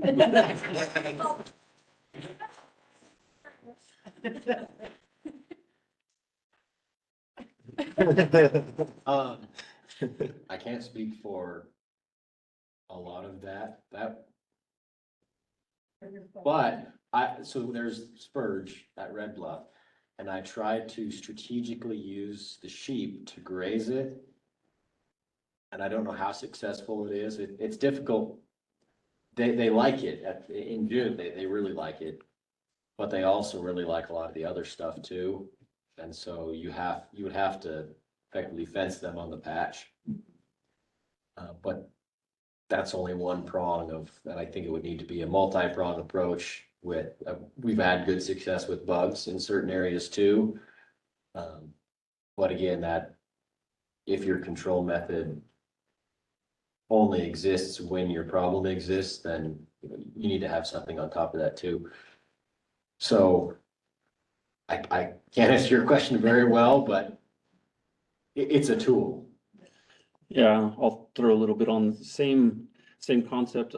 I've seen goats use on spurge, knapweed, salt cedar, Russian olive, cattle on cheatgrass, sheep on cheatgrass, all of the livestock that you can think of and all of the combination of weeds you can think of. And it becomes another tool in the toolbox. Maybe chemical treatment is the first prong approach because it's a little bit more effective, and then a follow-up with livestock, and then throwing as many, other biologicals in as you can, is maybe what it takes to finish up the job. But it's hard, especially cheatgrass. I was at a meeting all the morning this morning that we were talking about cheatgrass, so that's still kind of top of my mind. Cheatgrass is a really specific timing that you need to be grazing it, and we need to be covering in Beaverhead County somewhere around 50,000 acres of timed grazing on cheatgrass for about a week out of the year. So, I mean, from that aspect, it's insurmountable at this point right now for the rest of us that are trying to figure it out. So chemical becomes the one thing that works, and we can cover that amount of acreage in the correct timing. Just because helicopters are a lot more mobile than cows or sheep, right? But like you said, grazing is a tool, insects are a tool, chemical treatment's a tool. We just need to use all of the tools in the toolbox, I think, at this point, to stay ahead, if we can, of the game. And don't be the Bitterroot. I'm gonna start putting that on I've spent a lot of time on the Bitterroot lately, and I'm gonna start putting that on as a bumper sticker somewhere. Don't be the Bitterroot. I mean, lots of different aspects, right? But still, the weeds over there are amazing. It's, wow.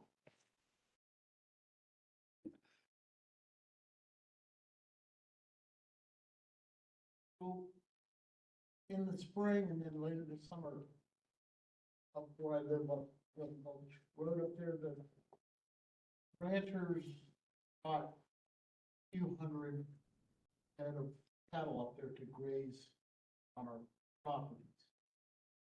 And they hung out a lot in my area because I agreed to have monitoring tags. There were quite a bit. And so I'm just, in general, I've cleared some of the sage around my house, bio perimeter, I'll turn into dandelions.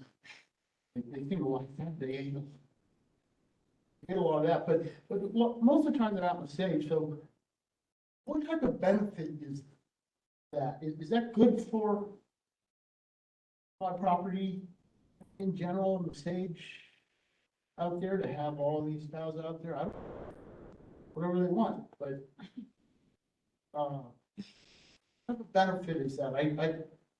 Obviously it's good for the rancher because they like to come up and that's, and somewhere else where there's fresh forage, but I'm just curious what type of benefit that does to primarily sage.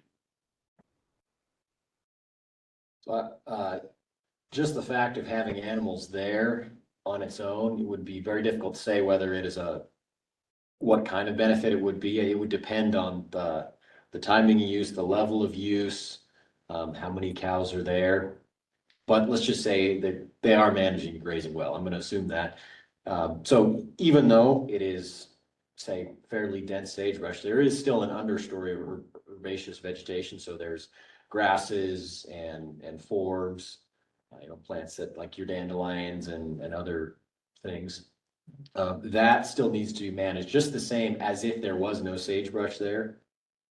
And so the cows are gonna be grazing that. If they don't graze it enough, it's gonna be the same thing like I had in my picture. Your plants, they're gonna get really big and they're gonna get really decadent. If they graze it too much, then you could run into a problem of those. So on any landscape, there's nutrients on the ground, right? In the soil, water, and everything is competing for those same nutrients.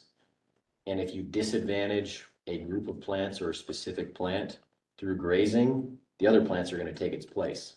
So if they're grazing too heavily around a certain area, say the grasses, then maybe the sagebrush is going to take advantage of that nutrient and get denser in certain cases. Does that make sense?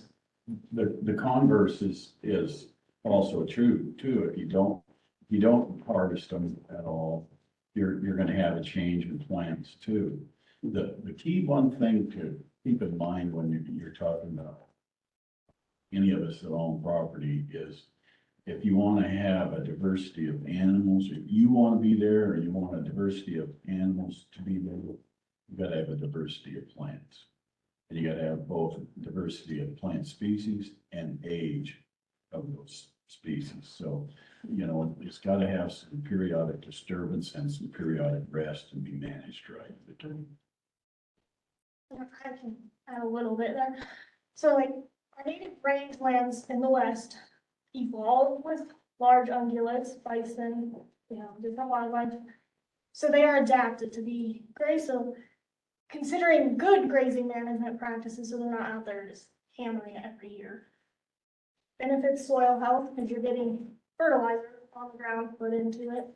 That's great. They're helping spread seeds through when they eat manure, just trampling it into the ground. It helps ground contact. So some of those.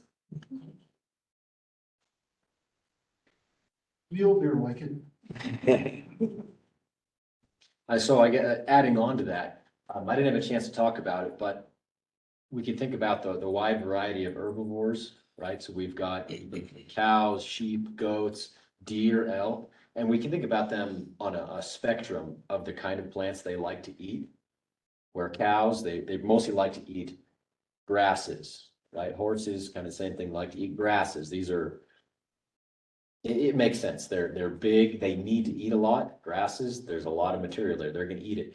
Go on the other end of the spectrum, we think about deer. They're pretty small. If you watch a deer when it's out grazing, it's going to be extremely selective. Cows, their tongue is kind of like a hand. They'll go grab a piece of, or a bunch of grass. Deer, they use their lips kind of like fingers, and you'll see they'll take bites of individual leaves. And so they complement each other fairly well in that the cows go in and they remove bulk material and a lot of that coarse, nasty stuff that the deer and a lot of the other wildlife aren't going to eat. And it's going to create opportunity for young plants to grow, little flowering plants to grow, where then the deer or antelope and other areas are going to come in and follow the livestock. And so that the mule deer might be in the area because there's cows there. Noah, can you hit on why horses are such a challenge to graze on these small acreages because of their grazing preferences and their teeth and all? Yes, so horses, they can easily, you can tell, oh, a horse pasture is a horse pasture, because in general, it's a lot easier to abuse a pasture with horses than it is other livestock, and the reason is that in contrast to sheep and goats and cows and deer and a lot of our other herbivores, they lack teeth on their top front teeth. All they have is just the palate. Whereas horses, they have both front and bottom teeth, or top and bottom teeth in the front of their mouth. That and their lips are pretty prehensile. They're kind of like fingers. And so where a cow can only graze so close to the ground, horses are able to graze all the way down to the ground, and they're very selective with what they're eating. And so they also get bored easy. So sometimes if they're in a smaller area, they're just gonna graze because they can. Cows are limited by how much they eat. They can eat by the size of their stomach. Horses are not. They're not a ruminant, so they're able to just eat and eat and eat. Anyway, so if left unchecked, they will graze something all the way down to the ground. And so with horses, it's very difficult to manage their grazing well. You either have to move them pretty frequently to a new area, or sometimes you just have to get them into a pen where they're not going to be allowed to graze all day long. Either way, it's kind of a lot of work and it's difficult to manage horse grazing well. Is that getting at what you're getting at, or what else do you think about? A lot of people come out there and they want to have their horses on their little piece of Montana. And they might have a bunch of grass in their pasture, but if they get to walking around, it's deceiving. From a distance, it might look like they have grass, like a foot tall, but then when you get walking out there, there'll be patches where it's straight down to the dirt. And that's because of the sugars in those grasses. Horses love the sugar in grasses. So they will get to a plant and they will graze it right down to the dirt, rather than just, as a cow would normally do, they'll walk around, grab a little bit here, grab a little bit there, and they don't have top teeth, so they just pinch it and pull. So you have a variety of leaf heights left. A horse will shear things out right at the ground. So we love our horses. I have horses, we love them. But we have to be conscious of, just because I only have 2 horses on my 10 acres, doesn't mean that I'm not doing damage to some of it. If that makes sense.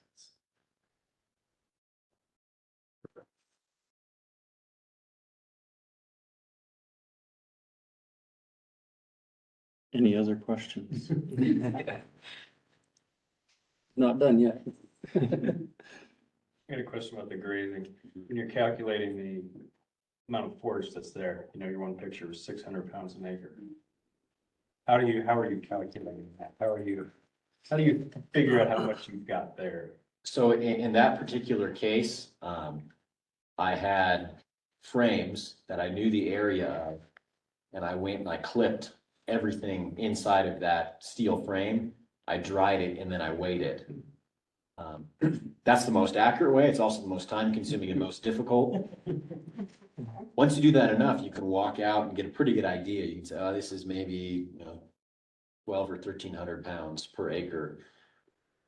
Otherwise, there's guides saying if you have this type of rangeland and this precipitation range, you can have somewhere, you're going to have 12 to 1,400 pounds on a normal year. You might have 14 to 15 on a wet year. So there are guides to help with that, but the most direct way and the most time consuming way is to actually get out and clip it. And it's considered dry matter, so. Yeah, so. Just like when I'm cutting hay, if it's about 1 ton an acre, 2 ton an acre, it's dry. Yes, yeah, on a dry matter basis. Okay. Yep. So I might add there, Eric, there's a publication that MSU Extension put out years ago.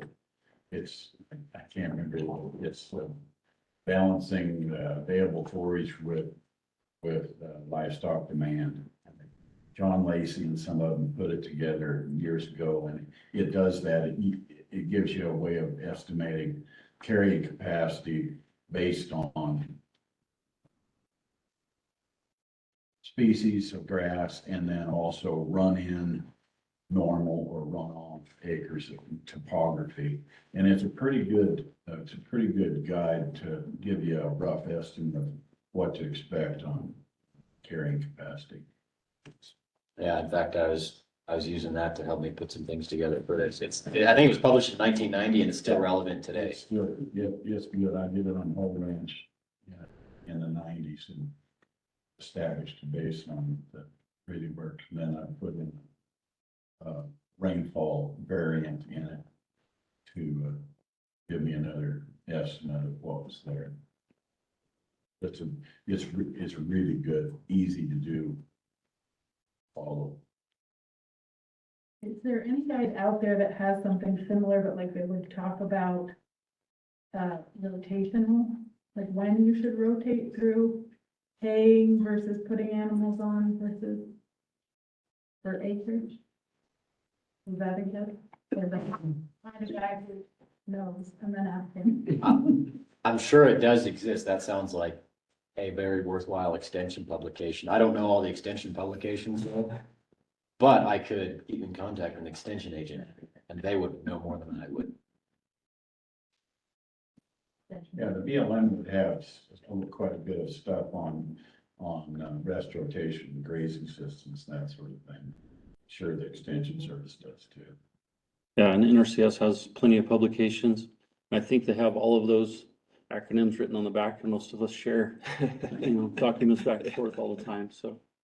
I didn't look and see what all is on the back table, but that would be a good one. Yeah, we've got the land use directories right on the sign-in table over there with all the contact information for all your local agencies that you see represented here today.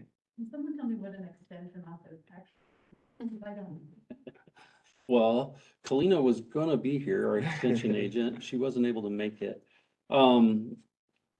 So forgive me if I get this slightly wrong. It's been a little while since I've read the way it's written, but it's basically an extension of MSU to educate the, general public, outside of the university system. I mean, it's still inside the university system, kind of, but they're basically able to take all the research and convey it to the general public. That's what they do. I mean, education. I mean, they also do a lot of things like 4-H and a million other things around the community, but it's an education outreach program through MSU. Yeah, Kalina Yeah. is our gal here. She is phenomenal with doing outreach and education about right now they have a campaign about well water testing. Typically she will come out to your ranch and do soil samples, soil testing, kind of the gambit. So I will get you in contact with her so you can ask all of the questions, but she's a really, really good resource for kind of understanding your landscape.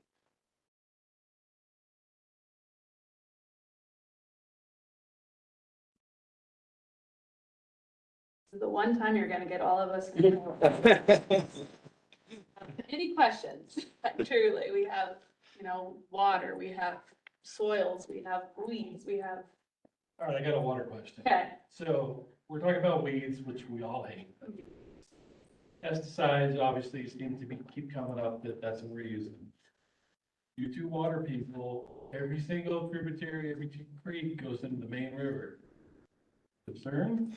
It depends on what you're using, and again, it goes back to the whole label is law thing. Read the label. There are certain pesticides that you can spray all the way up to water's edge. There's some that are approved for in-water use for aquatic invasive weeds.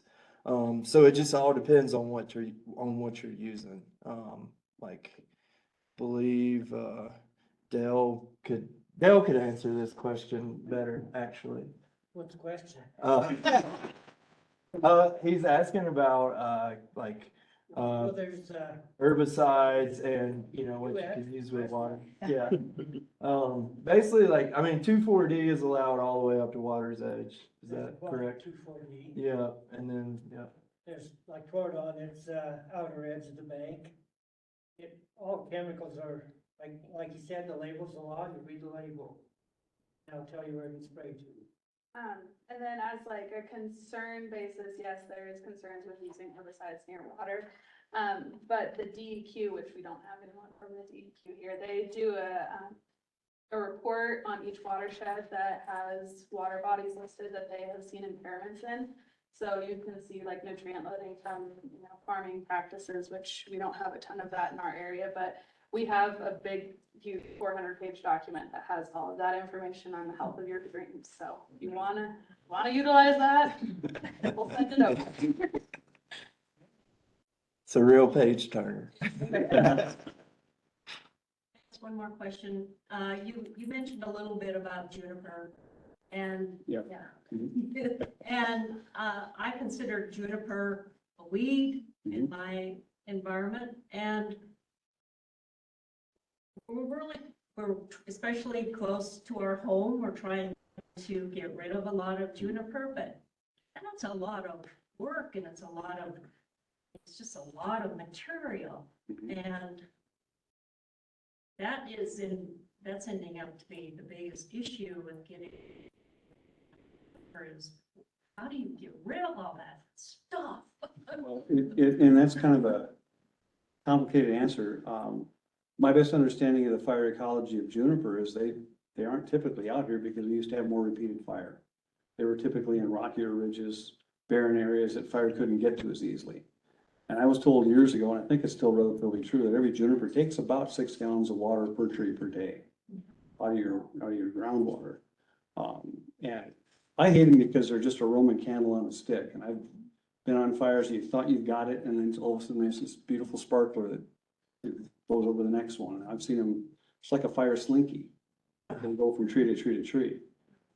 So yeah, around a home, and if you don't want things to burn, I would highly recommend getting rid of them. You can grind them, spray them, do a controlled burn, which I'd be happy to help with that. But I mean, there's lots of ways, I think, to get rid of the debris, but you could also get it chipped if you had to. You know, there's folks that'll come out and do that. But yeah, they're my noxious weed. They're native, but they're noxious. They just, they keep me on my toes when I'm on fire. So doesn't the NRCS have a program to get rid of? Yep. junipers? Last year, the targeted implementation plan, but depending on where you are and if it's sage grouse area, there's also money through SGSO's Sage Grouse Initiative to help cut conifer encroaching, so juniper is our main focus there. We've done probably about 20,000 plus acres in Madison County so far. ELM has also done quite a bit, PRC's doing some. So it's a big focus. So I see a lot of places where you cut the juniper and then you just leave it. Yes, so that is partially because NRCS in Montana as an agency, and if I overspeak, you can correct me, is not, has kind of shied away from burning ourselves because the liability. So some of the other agencies have been doing a little bit more. We're trying to slowly change that. I would like to personally see some of our cuts followed by fire for the ecological benefits, but you also, some of our cuts we have done piling and then burning those, just, we ourselves are. But the landowner then goes and burns them to get rid of. So it kind of depends on how much you have, if that's really a feasible way for you to get. It's a big fire. I've got to make one more comment that I failed to make in my presentation, but are you folks aware that in California, several insurance agencies are now refusing to renew policies, or especially for new homes, depending upon where they're constructed? So getting rid of the juniper might help maintain your policies in the future. I truly don't know, but I believe it, yeah. yeah. But you can't get, Does she go to you, Daryl? Does she go to her? Who does she go to? depends how big a fire she wants. I think I would start with Clayton and the NRCS folks with grant money, and I I can help implement stuff too. do want to mention that the Conservation District is looking to renew our BLM agreement, which we did have funding for conifer removal through that. Kind of to fill the gaps between the NRCS and the BLM and kind of all the work that's been done on the landscape so far. Which might be, depending on your scale, it might be a good avenue based on where you're at, which side. So contact you. Well. One of us. Somebody will get it figured out. We're working on planning the next agreement, so that might be an option. And we're in the same office. so Yeah. You can talk to really either of us, both of us at the same time. Where is your office? So in Sheridan, right on Main. Search and rescue building. Are you on that side? What's that? Are you on the Ruby side? Yes. Okay, yeah, we're in Hicksonsburg. We were involved with some of the first conflict cutting with the Beyond years ago when we first started there. And then their approach was to just fall the trees and leave them lay whole. That wasn't very, it ended up being kind of difficult for we as grazers to use the ground, get through it, but it also, it established a perfect environment for hound's tongue. It was terrible. Anyway, then I've seen them do little things like you talked, the real dense deals where they bunched it and then burnt those piles, but some of the more recent stuff that I've got to see and observe even just last week was where they cut it up. Once they felled the tree, then they kind of cut it up and let it surface. And that, we rode through a bunch of that up to Sweetwater last week. And it was, I mean, everybody should go see that. Where they cut and where they didn't on the mountainside. Literally, they didn't cut the conifers at the very top and some at the very bottom. But they cut the stuff in between. And literally the vegetation that's where it was uncut is not changed at all. It's pretty sparse. Where they cut, it's literally 1.5 foot high grass waving in the wind. Yeah, it's amazing how fast the response is from the native grass and forb component. Once you get the trees, they steal moisture in 3 different methods, not just one, right? And then they steal sunlight from everything else that's supposed to be there. So, but yeah, the lop and scatter is what our typical process is anymore, unless it's in a area we're worried about having wildfire damage something, right? Other than that. So fell the tree, get the stump down to hopefully 18 inches or less. I'm usually put like 12 inches in my write-up. Knock everything down to 18 inch height. So all of the limbs that are sticking up, they cut them off at 18 inches or lower and scatter them. I mean, so it's called lop and scatter. So you'll take one tree, I don't know, a 10-foot tall tree and scatter it from me to you or me to Clayton, all of the branches. So it doesn't leave a layer of duff.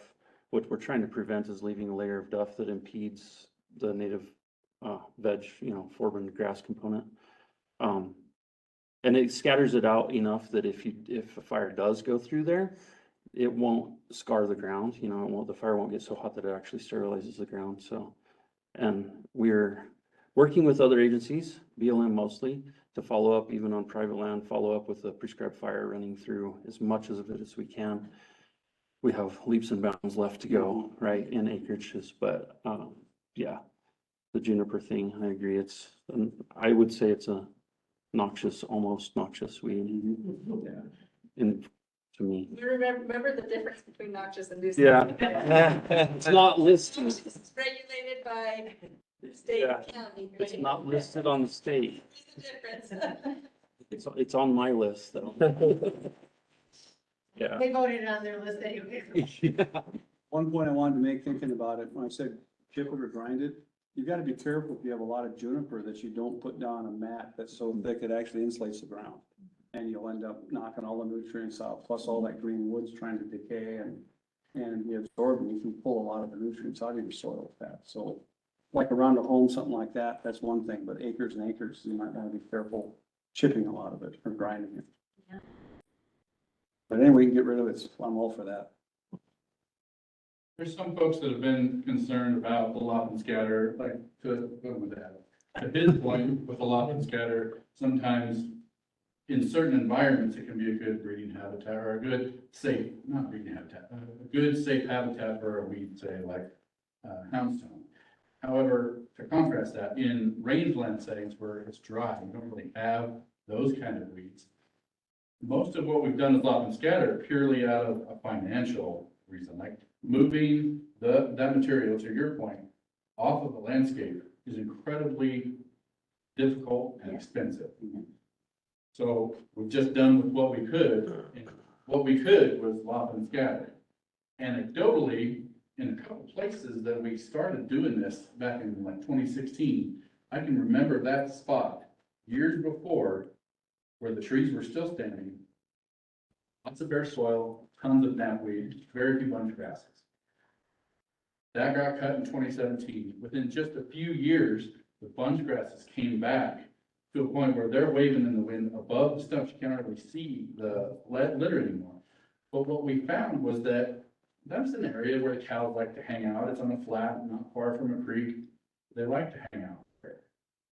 The grasses were covered well, largely because in those areas where you had native bunch grasses in rangeland setting, those tree skeletons were leaving just enough protection for a lot of those bunch grasses to reestablish because they couldn't get grazed low enough to grow the ground. So it does look unsightly and it's not very fun to walk or ride through, but it's not always bad in all cases. So it's very situation specific. Can I ask where you're at? Like what part of the county you're at? Between Trevors and Silver Star, Okay, on the east side of the river. okay. I was just trying to establish that because we do have, this is the last year of a South Tobacco Roots targeted implementation plan for NRCS. But we do have, like Sarah mentioned, a sage grouse initiative option that might fit into your lane if it falls within the sage grouse habitat there. If not, No.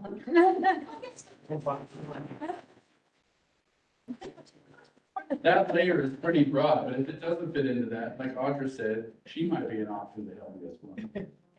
There are plenty of resources. Thank you. We'll get one great. Yeah.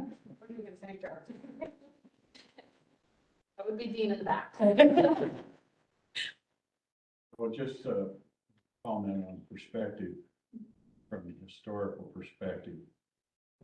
If you looked at pictures, and I have pictures of all this area in 1871, what we see as timbered and like as being timbered hills, there was only a scattered tree here and there. Got this area. We have controlled fire. The Forest Service did a study on that, changed this area, conifer growth, 1871 to 81. They had pictures all from southeast Idaho up through this area back to the park, W.H. Jackson's. And they went and reduplicated all those pictures. And at the same time, they also did crosscuts of about 250-year-old conifers at the same time.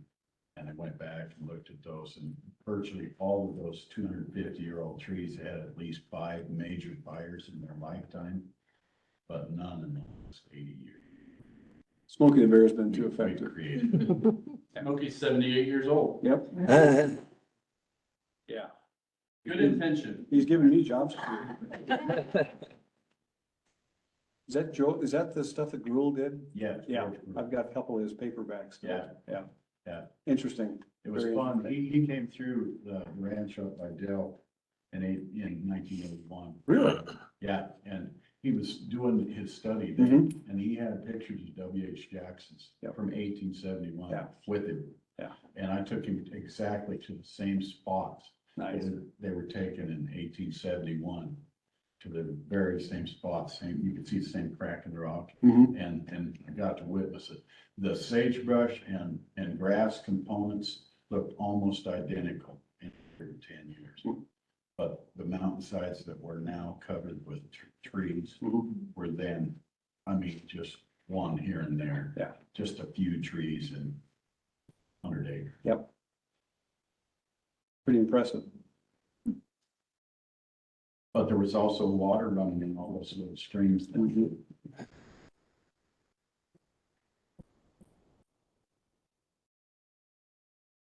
That'll be fun to watch, for Madison County. This area, you guys have a lot of acres of those conifers. It will be fun to watch in the next few years to see if those streams kind of come back.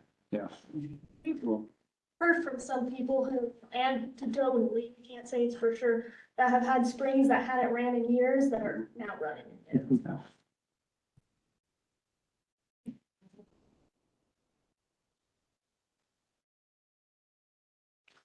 Last chance, any questions on any subject? Up against our time.